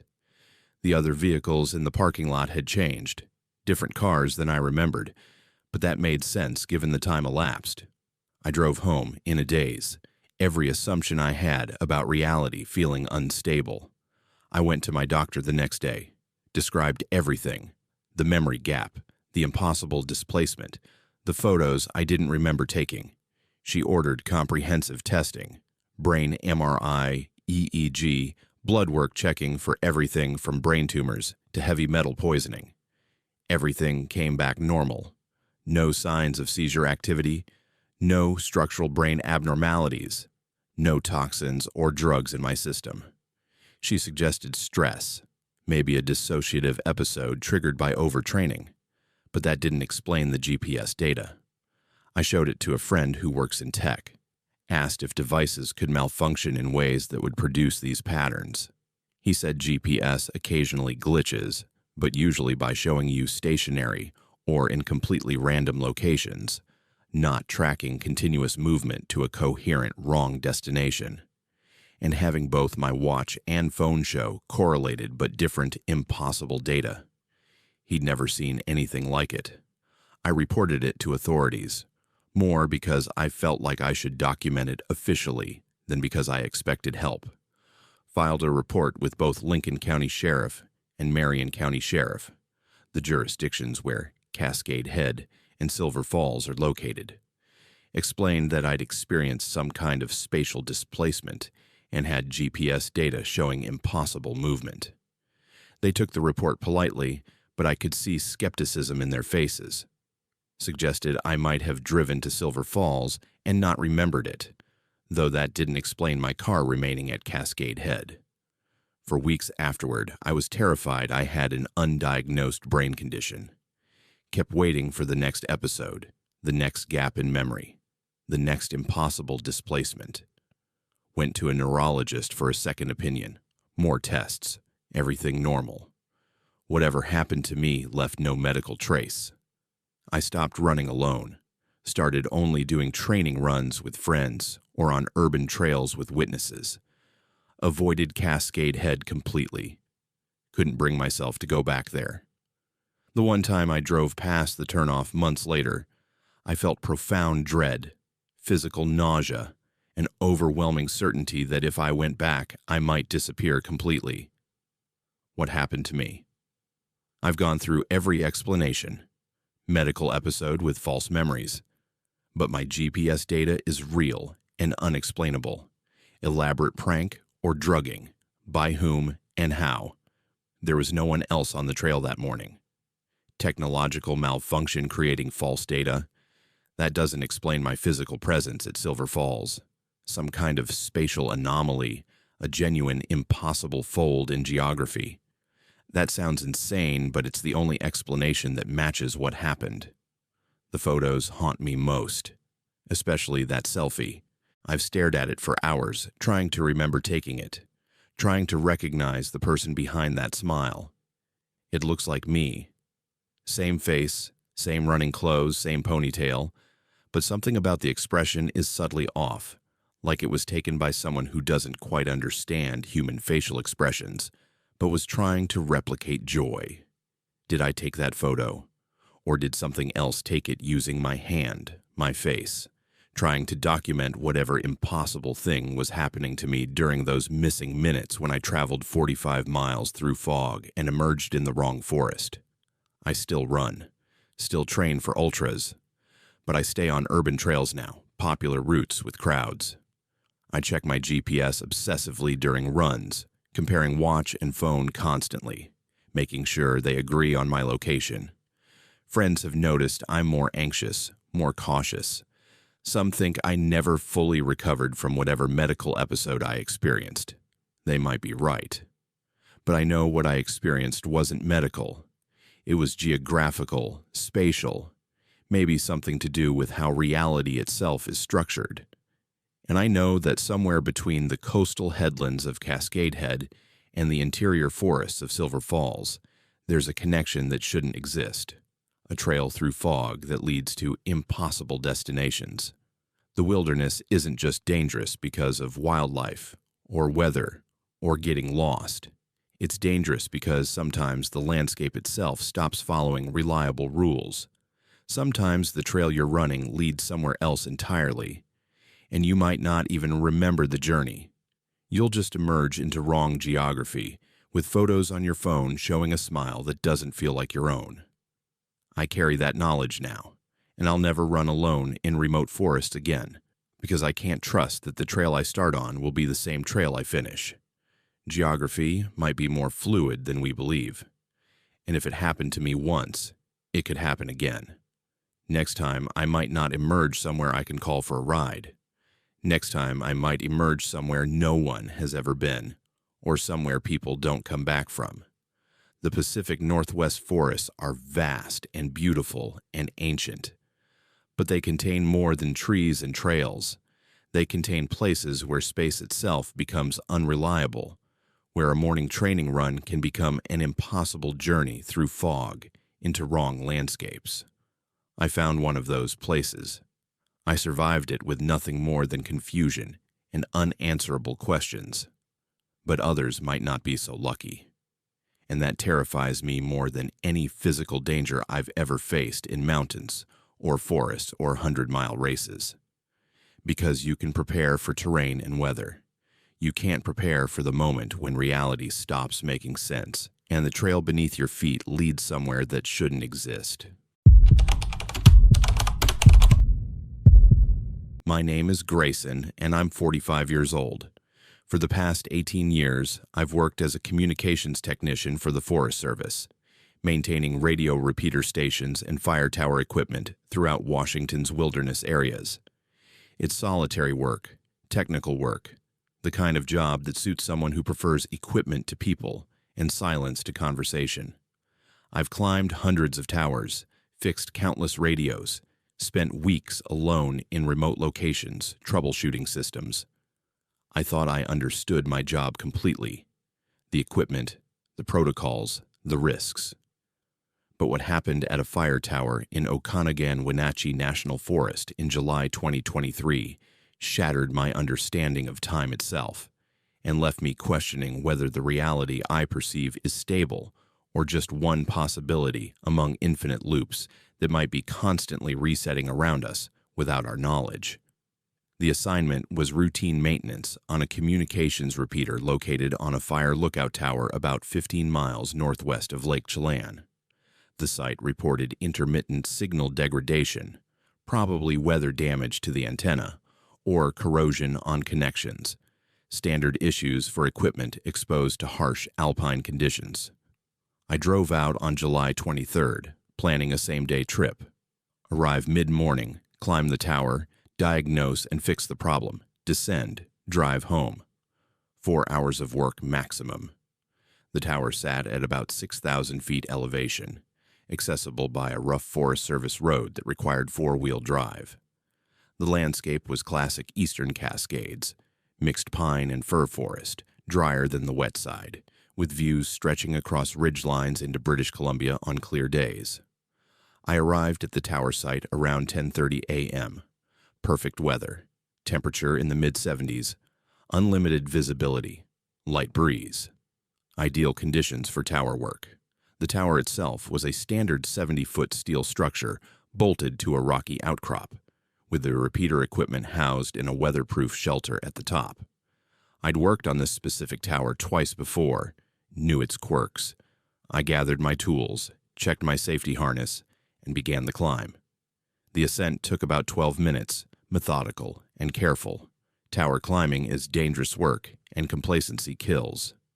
At the top, I hooked my safety line to the tower structure and began equipment diagnostics. The repeater was functioning, but signal strength was down about 30%.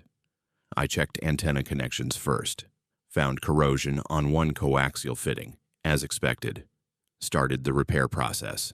Removed the corroded connector, cleaned the threads, prepped a replacement. Standard procedure I'd done hundreds of times. I checked my watch, 10:47 a.m. The repair would take maybe 30 minutes, then testing, then descent. I'd be done by noon easily. I worked methodically, tightening the new connector, checking voltage readings. Everything normal. I was reaching for my multimeter when I noticed movement at the tree line below, a figure standing at the edge of the forest, maybe 200 yards from the tower base, just standing there, motionless, facing the tower. Hikers sometimes wandered near these remote sites, though it was unusual. I waved, acknowledging their presence. The figure didn't respond, just stood there, completely still. I went back to my work, probably just someone taking a break, enjoying the view. I completed the connector replacement, ran a signal test. Everything looked good. Signal strength back to normal parameters. I checked my watch to log the repair completion time, 10:47 a.m. That stopped me. I just checked my watch maybe 5 minutes ago, and it had been 10:47 then too. My watch must have stopped. I pulled out my phone to check the time. 10:47 a.m. Both devices showing the same time I'd seen minutes earlier. That was strange, but not impossible. Maybe my watch battery was dying and my phone's time sync had glitched. I made a mental note to check them when I got to my truck where I had a backup clock. I looked down at the tree line. The figure was still there. Same position, same stillness. Something about it felt wrong now. The posture was too rigid, the motionlessness too complete. Even someone standing still shifts their weight, adjusts their stance. This figure was like a statue. I focused back on my equipment check, running through the full diagnostic sequence. Transmit power, receive sensitivity, frequency accuracy, everything perfect. The repair was complete. I started gathering my tools. Checked my watch, 10:47 a.m. The same time. Again. 3 times now I'd looked at my watch and seen 10:47 a.m. This wasn't a battery issue. Something was wrong. I stared at the second hand. It was moving, ticking forward normally. But the time remained 10:47. Then everything reset. Suddenly, I was reaching for my multimeter again, the same motion I'd made what felt like minutes ago. The new connector I'd just installed was gone. I was back to looking at the corroded fitting I'd already removed. My tools were arranged exactly as they'd been when I started the repair. And when I checked my watch, knowing what I'd see, 10:47 a.m. If you've ever experienced déjà vu, you know that unsettling feeling of having lived a moment before. This wasn't déjà vu. This was literally repeating a moment I'd just experienced. Same actions, same sequence, same time. I stood there on the tower platform 70 feet above ground, my safety harness the only thing preventing a lethal fall, and felt reality crack around me. I forced myself to think rationally. Possible explanations. I was experiencing a medical event, stroke, seizure, brain malfunction creating false memories. Or I'd fallen and was currently unconscious, hallucinating. Or I was still asleep in my truck dreaming this entire scenario. I completed the repair again, deliberately trying to do things differently this time. Instead of checking the voltage first, I checked frequency. Instead of using my Phillips screwdriver, I used my flathead. Small variations to prove to myself I had agency, that this wasn't a recording playing back. I looked down at the tree line. The figure was there. Same position, same unnatural stillness. I finished the repair, ran the diagnostic sequence. Everything tested normal. Gathered my tools. Checked my watch, 10:47 a.m. And everything reset again. The third time. I was reaching for my multimeter, the connector uncorroded, my tools arranged in starting position, 10:47 a.m. This time I didn't try to work. I stood there gripping the tower railing, breathing hard, trying to process what was happening. Time was looping, the same 47 minutes or less repeating over and over. But I retained memories of previous iterations. That meant whatever was causing this, I was somehow outside it enough to remember, but not outside it enough to escape it. How many times had this already happened? Had I looped dozens of times before becoming aware? Was I trapped in an infinite repetition, doomed to replace the same connector forever, never climbing down, never completing the job? The panic hit then.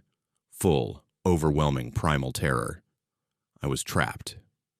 Trapped in time, trapped on this tower, trapped in a 47-minute cycle I couldn't break. I started hyperventilating, my vision tunneling. My hands shook so badly I dropped a wrench and watched it fall 70 feet to the rocks below. Then I remembered the figure. It had been there in every loop, standing in the exact same position, watching. What if the figure was connected to this? What if acknowledging it, interacting with it somehow, would break the loop? It was the only variable I hadn't changed. In each iteration I'd noticed it, maybe waved, then ignored it. What if that was the problem? I forced myself to look directly at the figure, to really focus on it. It was human-shaped, but something about the proportions seemed off. Too tall, maybe, or too thin, the details hard to resolve at this distance. It stood in shadow, where the forest met the clearing, making it difficult to see clearly. I shouted down, "Hey, can you hear me? I need help." My voice echoed off the surrounding ridges. The figure didn't respond, didn't move, just stood there, watching with that impossible stillness. I completed the repair again, 4th time, 5th time, I'd lost count. And with each reset, my panic grew. Time kept resetting to 10:47. The connector kept returning to its corroded state. The figure kept standing at the tree line. I was trapped in a recursive hell, and I could feel my sanity beginning to fracture under the weight of it. During what might have been the 6th or 7th iteration, I made a decision. Instead of ignoring the figure after my initial glance, I maintained eye contact with it the entire time I worked. Refused to look away. Kept it in my peripheral vision constantly, acknowledging its presence, letting it know I saw it. The feeling was overwhelming, like being watched by something vast and utterly alien to human experience. My skin crawled. Every instinct screamed to look away, to pretend it wasn't there.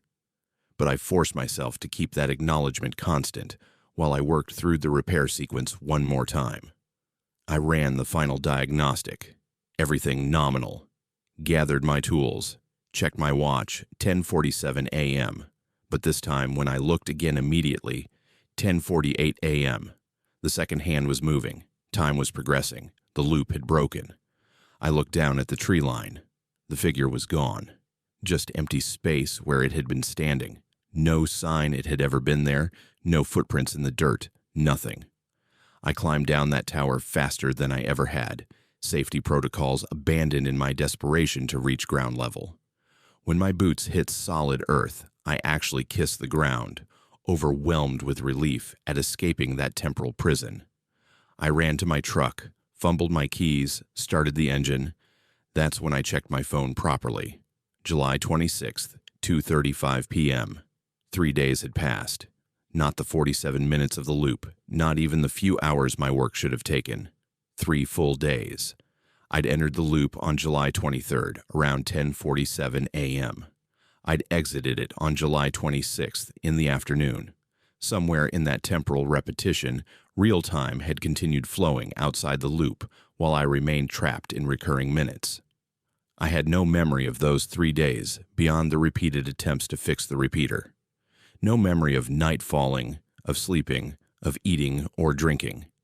Just that 47-minute sequence replayed until I finally acknowledged the watcher at the tree line and broke whatever mechanism was holding me in loop. I drove home in a daze. My wife was frantic. I'd been missing for 3 days. She'd filed a report. Search teams had been organized. I tried to explain. Told her I'd experienced some kind of medical event, lost time, couldn't remember. She insisted on emergency room visit. They found nothing wrong. No dehydration despite 3 days without water. No malnutrition despite 3 days without food. Physically, I was fine, as if the loop had sustained me somehow, kept me frozen in time while the outside world continued. I quit my job 6 weeks later. Couldn't face climbing another tower, couldn't trust that time would remain stable. My supervisor tried to convince me to stay, cited my experience, my perfect safety record.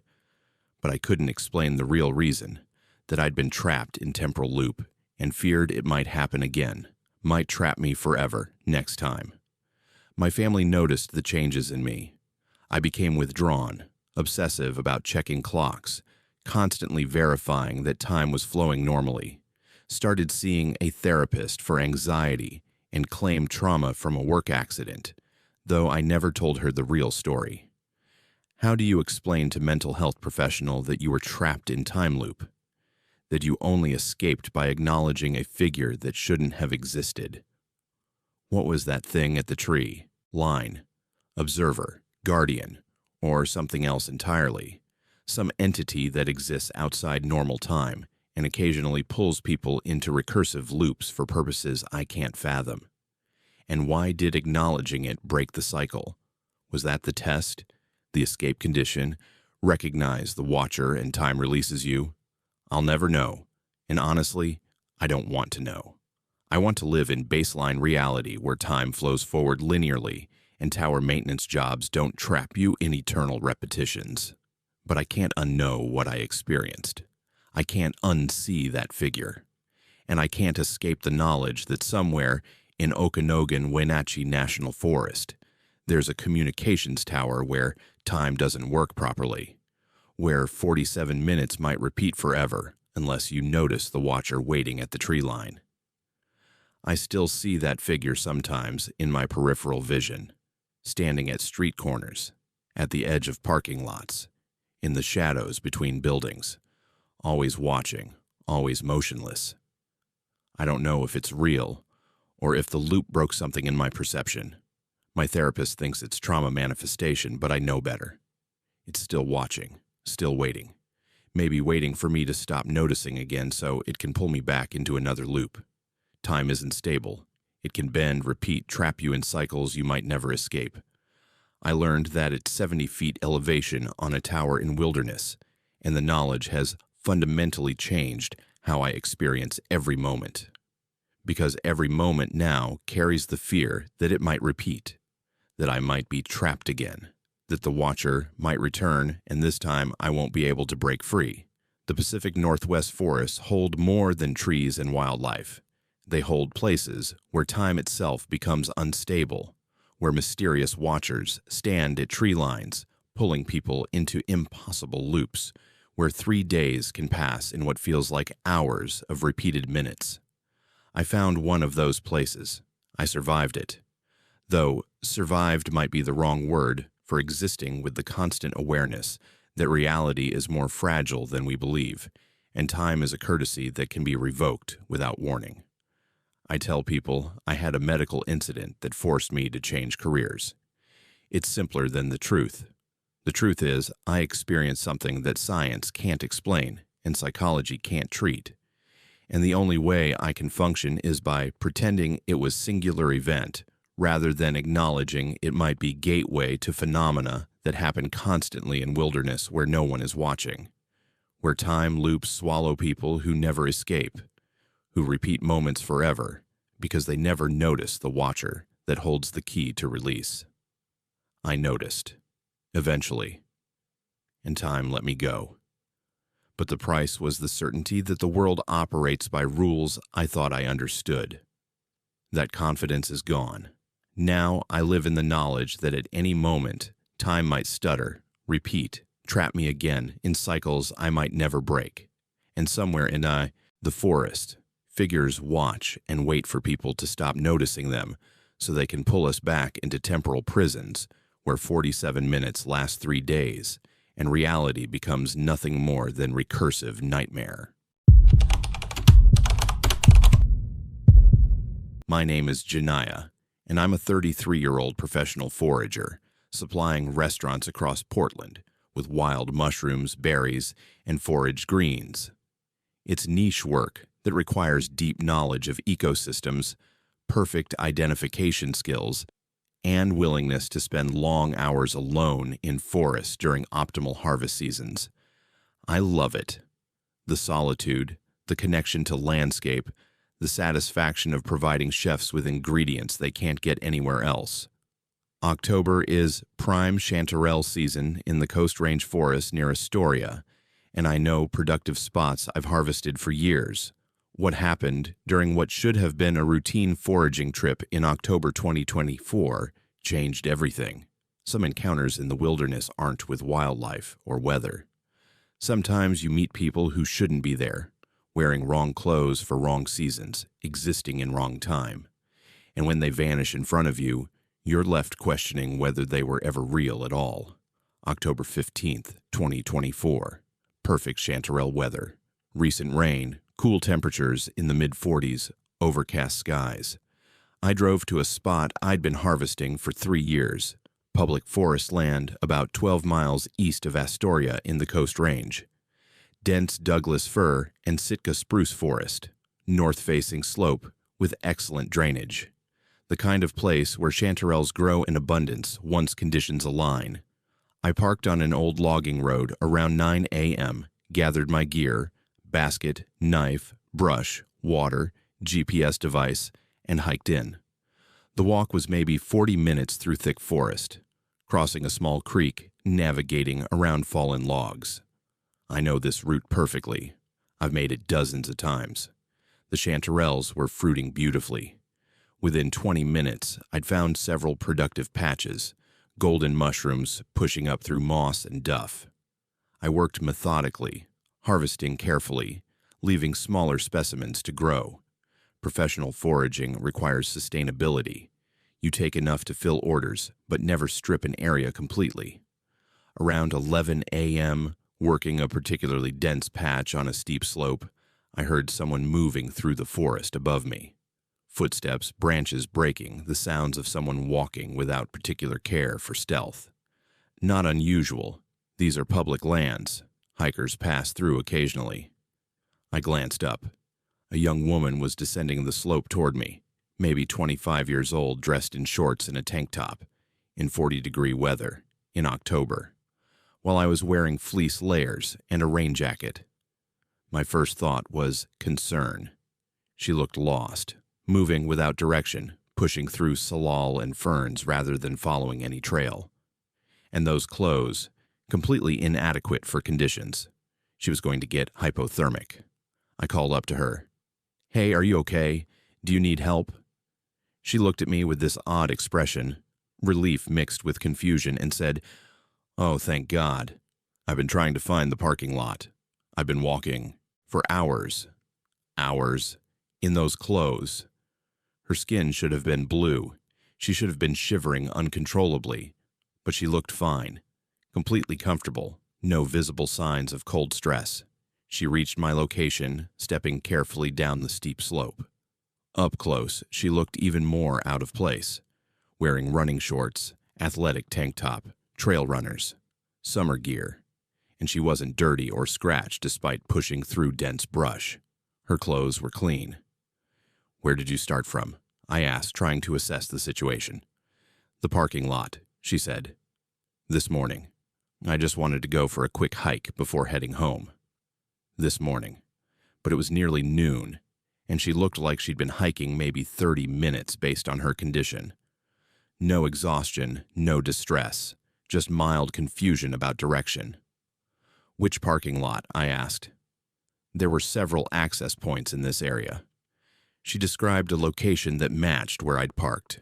We were maybe 2 miles from there, not a difficult walk if you knew the route.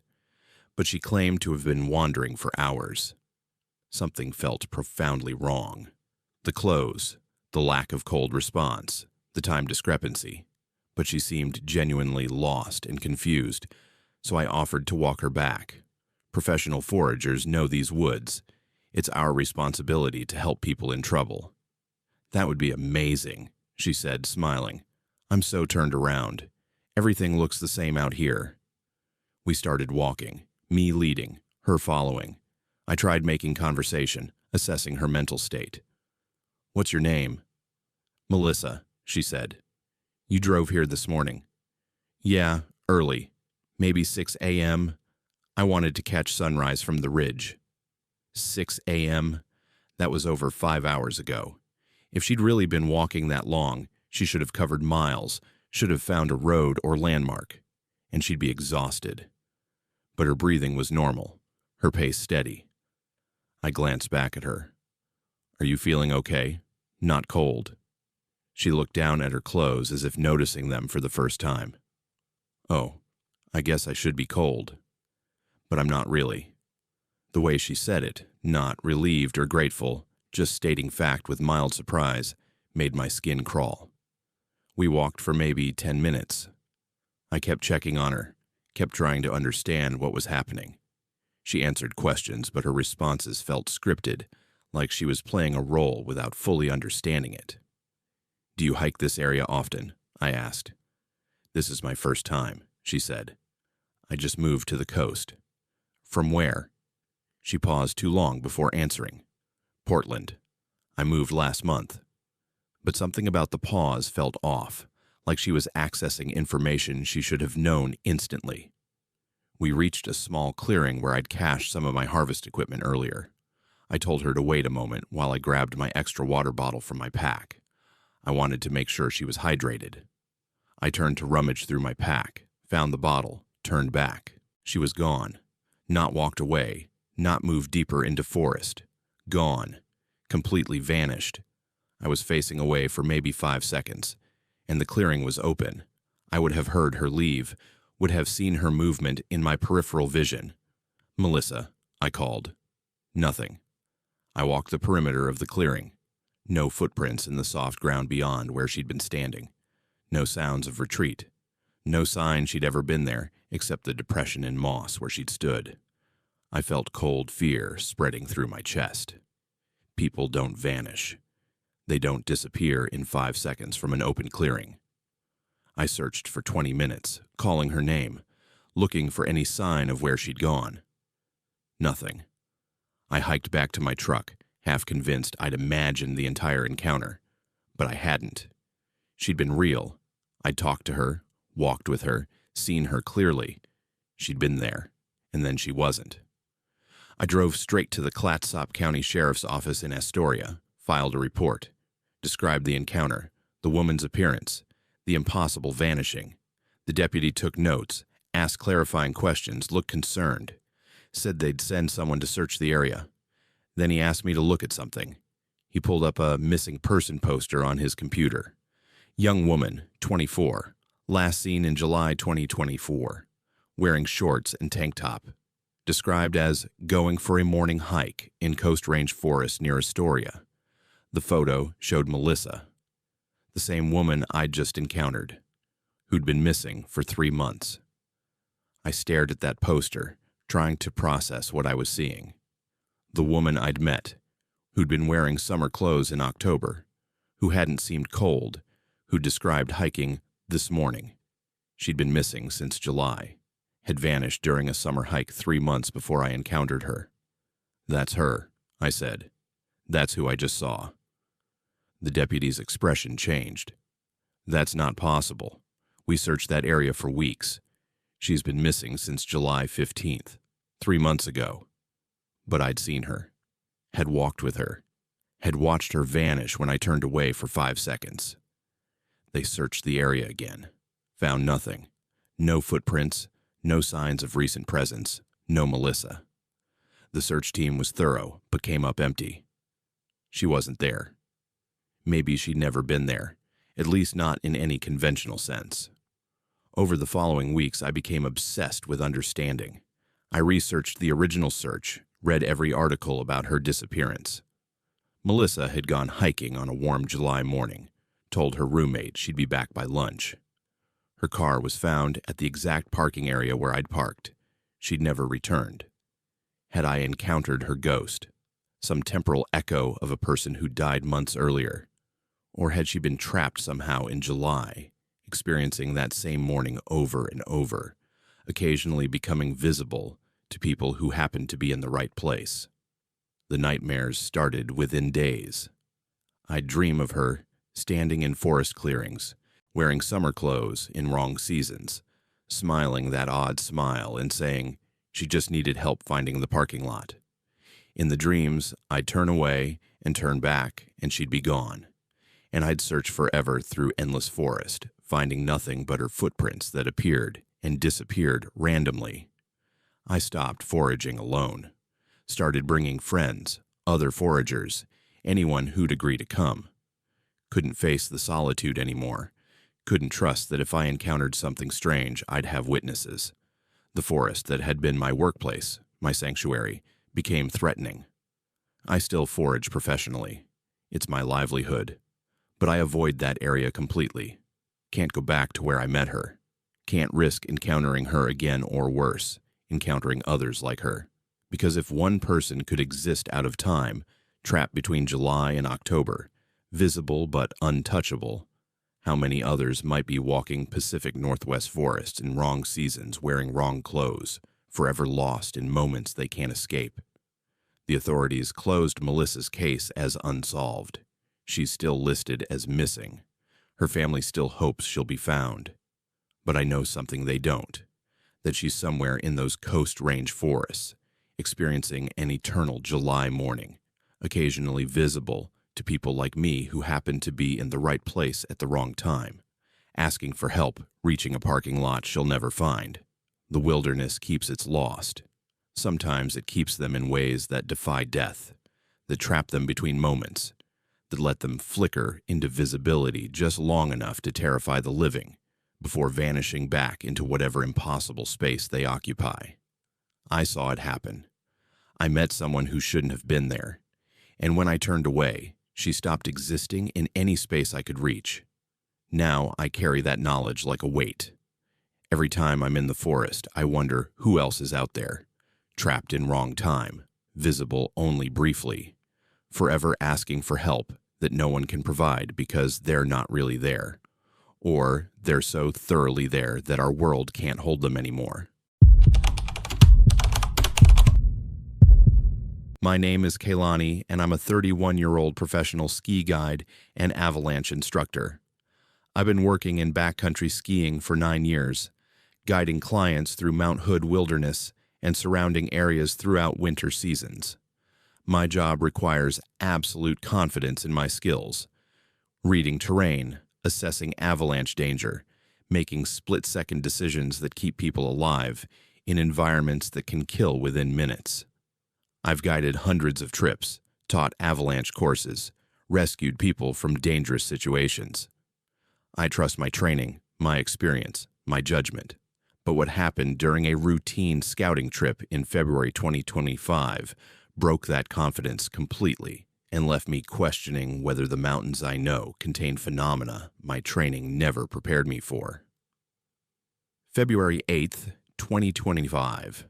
I was scouting terrain for an upcoming client trip, a 3-day backcountry ski tour through the western slopes of Mount Hood wilderness. Weather forecasts showed a storm moving in, heavy snow, high winds, but I had a window of maybe 4 hours to assess conditions before it hit. I needed to verify avalanche conditions, check route feasibility, identify safe camping zones. I skinned up from Timberline Lodge around 7 a.m., moving quickly through familiar terrain. Temperature was around 20 degrees, partly cloudy, perfect visibility. I was planning to reach a ridgeline at about 7,000 feet, assess the snowpack, and descend before the storm arrived. Around 9 a.m., about 2 hours into my ascent, the weather changed faster than forecast predicted. Clouds rolled in suddenly, visibility dropped, and snow started falling heavily. Blizzard conditions within minutes. This happens in the mountains. Weather models aren't perfect, but it was earlier and more intense than expected. I stopped to reassess. Professional protocol. Don't continue in deteriorating conditions. Turn around, descend to safety, scout another day. But I was close to my target elevation, maybe 30 minutes from the ridgeline. I decided to push on quickly, get the assessment done, then descend immediately. That's when I heard it. A child singing, clear as anything, cutting through the wind and snow. A young voice, maybe 8 or 9 years old, singing a melody I didn't recognize, coming from somewhere off to my left, deeper into the wilderness. My first thought was absolute confusion. There shouldn't be anyone out here, especially not a child, especially not in blizzard conditions. My second thought was emergency. Someone was in serious trouble. A lost child in a Mount Hood blizzard would die within hours. I changed course, moving toward the sound. Every instinct of my training screamed, this was wrong. Don't deviate from your route in a storm. Don't follow mysterious sounds. Maintain discipline. But if a child was out here, I had to help. The singing continued, consistent and clear despite the wind. I pushed through deepening snow, following the sound, calling out, identifying myself as a guide, saying I was here to help. No response except continued singing. After maybe 10 minutes, I should have stopped. Should have recognized that something was profoundly wrong about a child singing steadily in a wilderness blizzard without responding to calls. But I kept going, drawn by that voice, by the impossible clarity of it cutting through storm conditions. Then I emerged into a clearing, and everything changed. The clearing was maybe 50 feet across, ringed by snow-laden trees, and the snow was falling upward, not blowing upward from wind, falling upward. Individual flakes rising from the ground, ascending into the gray sky above, defying gravity completely. I stood at the clearing's edge watching snowflakes lift from the earth and drift upward in slow, steady motion, like someone had reversed the laws of physics in this specific location. Professional confidence evaporated instantly, replaced by primal fear. Snow doesn't fall upward. This wasn't wind, wasn't optical illusion, wasn't anything my training or experience could explain. I was watching fundamental natural law simply not apply. The singing stopped. Complete silence except for wind in the trees surrounding the clearing. I stood there, maybe 3 steps into the impossible space where snow fell wrong, my mind trying to process what I was seeing. I took a step backward, out of the clearing. Normal snowfall immediately, flakes falling downward, as they should. 1 step forward, back into the clearing. Upward falling snow. The boundary was sharp, absolute, like crossing from one reality into another. I should have left immediately. Should have retreated, marked the location, reported it to authorities. But I was transfixed, watching snow rise past my face, feeling flakes brush upward against my skin.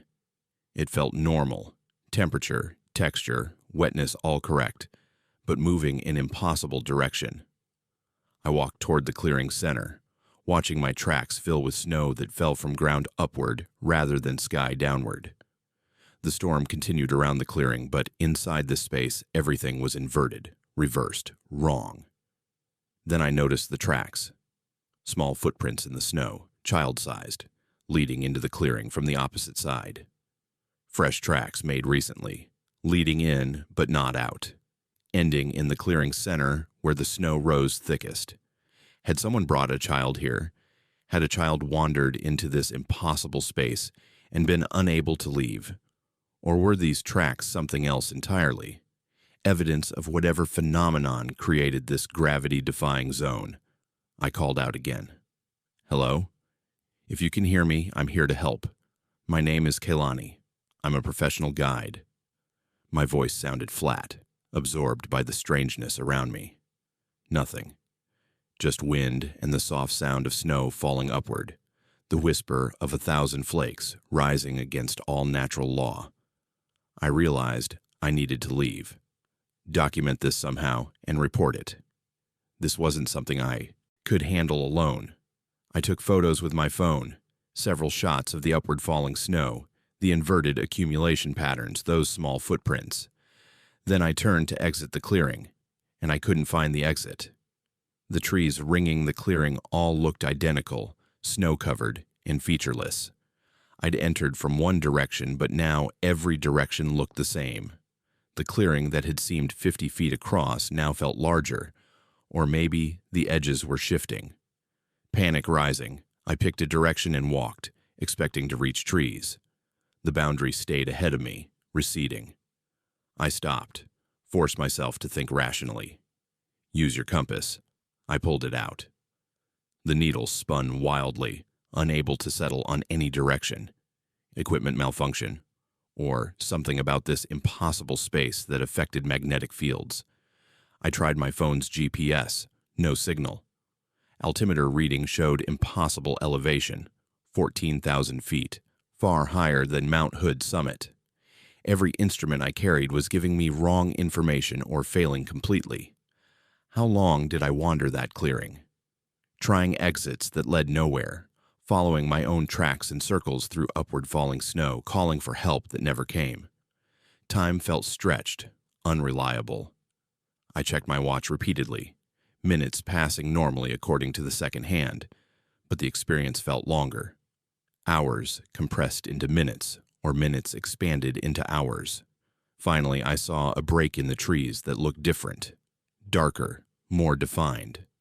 I pushed toward it desperately and suddenly stumbled out of the clearing into normal forest, where snow fell correctly downward, according to gravity and natural law. I stood there breathing hard, checking my surroundings. The clearing was behind me, but when I turned to look back, I couldn't see it. Just dense forest, no open space, no evidence of the impossible zone I'd just exited. I checked my watch. 3:45 p.m. 6 hours had passed since I'd heard the singing and changed course. 6 hours.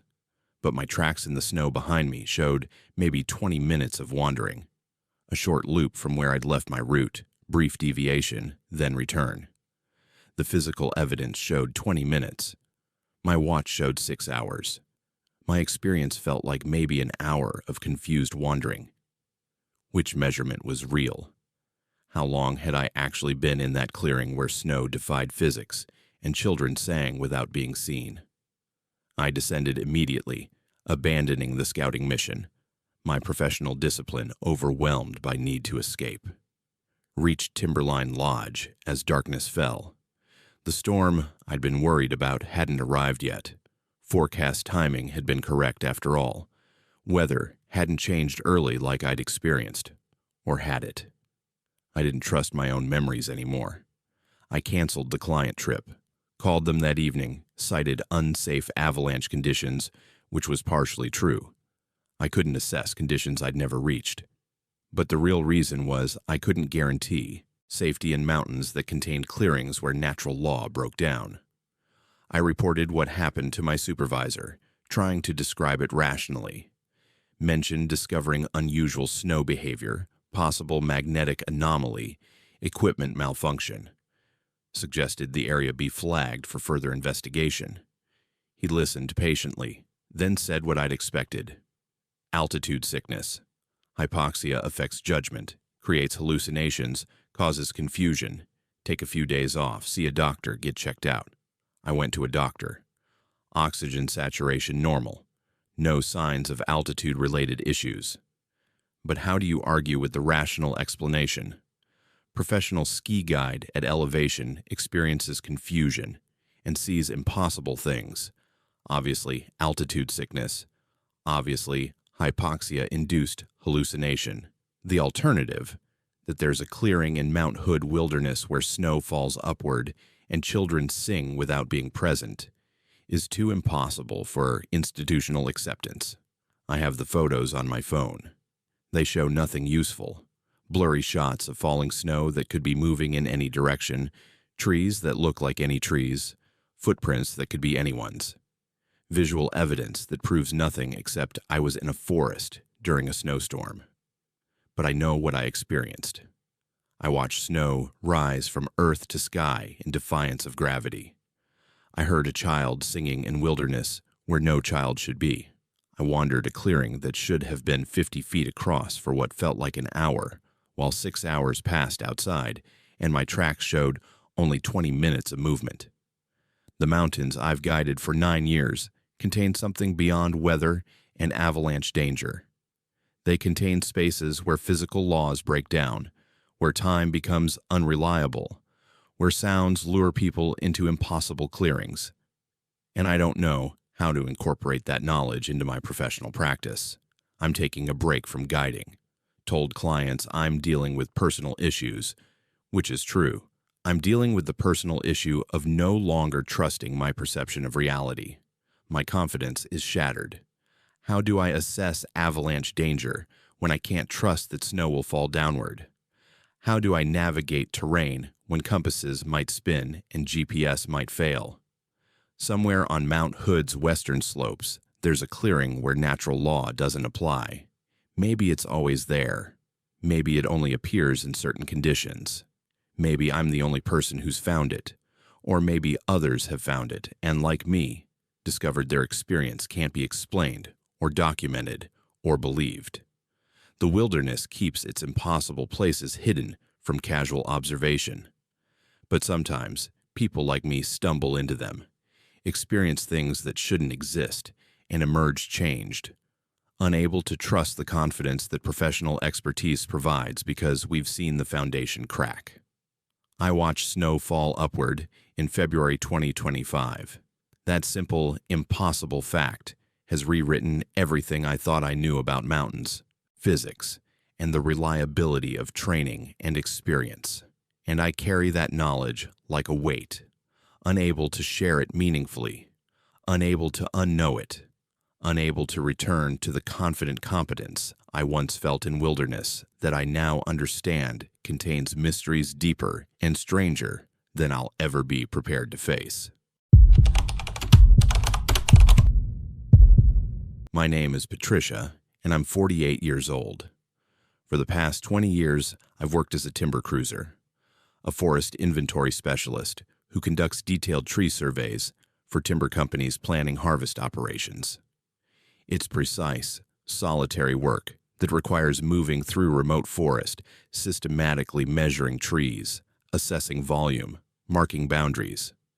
I've surveyed thousands of acres across Oregon and Washington, worked in roadless wilderness areas where I'm the first human presence in decades.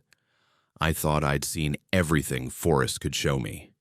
But what I discovered in a remote section of Siuslaw National Forest in June 2023 defied every pattern I'd learned to recognize and left me with questions I'll never answer and evidence I'm too afraid to share. The assignment was standard. Survey a 200-acre section of private timberland surrounded by Siuslaw National Forest, about 15 miles southeast of Florence.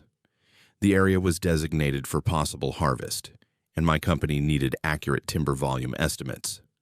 I'd be working alone for 2 days, camping overnight, standard procedure for remote locations. June 18th. I hiked in from the nearest forest road, loaded with survey equipment, GPS, camping gear. The forest was classic Coast Range, dense Douglas fir and Sitka spruce, thick understory of salal and sword fern, everything lush from spring rain, beautiful, productive timber country. I worked through the morning, moving systematically through my survey grid, measuring trees, recording data. Around 2 p.m., I was deep in a particularly dense section when I found something that shouldn't have been there, a campsite, not an old site.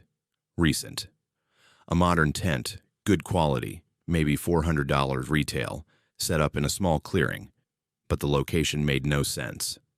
This was roadless area, miles from any trail or access point. Why would someone backpack this deep just to camp? And the tent was positioned strangely, not on the flattest ground or most protected spot, but in the clearing's exact center, as if placement followed rules I didn't understand. I approached cautiously, called out, identified myself. No response. The tent was zipped shut. I circled it, looking for signs of the camper. No food storage, no fire ring, no visible supplies. Just the tent, isolated and wrong. Professional instinct said, report this to Forest Service.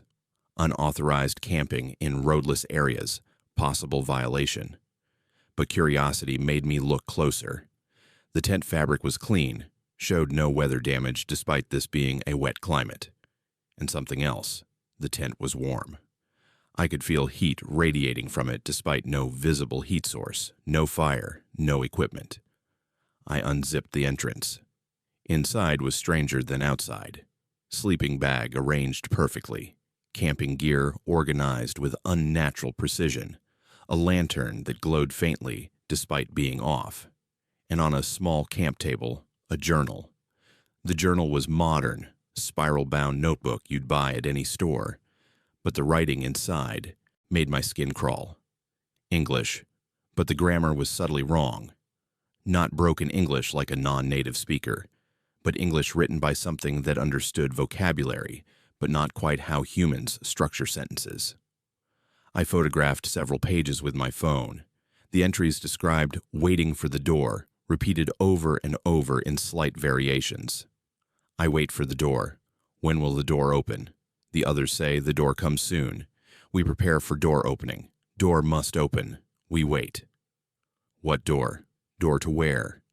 And who were the others? The journal never clarified, just endless variations on waiting, preparing, watching, for this door that would open at some unspecified time. The handwriting was too perfect, too consistent. Humans vary their handwriting naturally. Pressure changes, letter sizes shift. This looked mechanically identical across pages, like it was produced by printer rather than hand. I should have left immediately, should have reported it and let authorities investigate. But professional thoroughness made me document everything. I photographed the tent interior, the impossibly organized gear, that glowing lantern. Then I touched the sleeping bag. It was warm, body warm, as if someone had just been lying in it. But there was no one there. I checked every corner of the small tent. Empty, except for gear and that journal describing endless waiting for a door. I backed out of the tent quickly, my professional detachment cracking. This wasn't unauthorized camping. This was something else. Evidence of habitation by something that mimicked camping but didn't understand it. That wrote in almost correct English about waiting for doors that made no sense. The clearing felt wrong now. Too quiet. Too still. I marked the GPS coordinates and left quickly, returning to my survey work, but constantly glancing back toward that clearing, expecting to see someone or something emerge. I finished that day's work and camped a mile away, unable to shake the unease.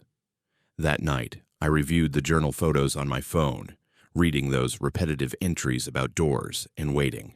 The final entry, dated 3 days before I found it, read, "Door opens soon. We see the signs. Forest shows us when. We will be ready when door opens, and we can finally go through." Go through to where? From where? Who wrote this, and why camp deep in roadless forest, waiting for impossible doors? Morning came, and I couldn't leave without understanding. I hiked back to the clearing, planning to document it more thoroughly, maybe retrieve the journal to show authorities. The campsite was gone, not abandoned, gone. No tent, no gear, no sign anything had ever been there. The clearing looked undisturbed, forest floor intact, no depression where tent had stood.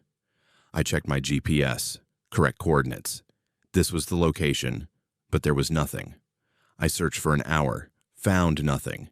No trace of the tent, the gear, the journal. Like it had been erased from existence, or had never been there at all. But I had photos, clear images of the tent, the gear, the journal pages, evidence that I'd found something real. I called my supervisor, explained I'd discovered unauthorized camping, then found the site had been removed. He said to file a report and continue the survey. I filed a vague report, mentioned finding evidence of recent camping, site subsequently cleared, possible violation of roadless area regulations. Didn't mention the journal contents, the impossible heat, the too perfect handwriting, the vanishing. My company sent a different cruiser to verify my findings. He found nothing suspicious, completed the survey, reported normal forest conditions, made no mention of campsites real or imagined. When I pressed, he suggested I'd misidentified a natural feature or stumbled on old hunting camp. But I had photos. I kept them, showed no one, but looked at them constantly trying to understand. The journal entries haunted me. We wait for door. What did they wait for? And what came through when it finally opened? 3 weeks later, I told my company I was taking early retirement. Health reasons, I said. Partially true. My health was affected, but not physically. Mentally, psychologically, I couldn't continue working alone in remote forests knowing they contained evidence of habitation by things that weren't entirely human, that waited for doors we couldn't see, that vanished completely when discovered. I keep the photos on an encrypted drive. Sometimes I study them, trying to decode what the journal meant. We prepare for door opening. Were they waiting to leave, or waiting for something to arrive? And who were the others? Multiple entities sharing that tent, taking turns writing identical perfect entries. The Siuslaw holds secrets in its remote sections. Not just wildlife and old-growth timber, but evidence of occupants who camp without understanding camping, who write in almost correct English about waiting for doors, who radiate impossible heat and vanish entirely when discovered, leaving no trace except photos that prove I didn't imagine it. I ended my career because I found something that shouldn't exist and couldn't be explained. 20 years of professional experience couldn't help me understand what I'd discovered. And knowing that such things exist in forests I'd considered familiar territory destroyed my confidence completely. The wilderness contains more than we acknowledge. Sometimes it contains watchers who wait for doors only they can perceive, who occupy space temporarily before vanishing back into whatever impossible geography they came from. I found evidence of them once. That was enough to end my career and leave me with questions that will haunt me forever. These 10 stories from the Pacific Northwest forests remind us that the wilderness holds mysteries we may never fully understand. Reality in these ancient woods doesn't always follow the rules we take for granted. If you've experienced something unexplainable in the forests, you're not alone. Subscribe to Unspoken Fears for more true accounts that defy explanation. And remember, the next time you're alone in the trees, pay attention. The wilderness is watching, and it has secrets to share.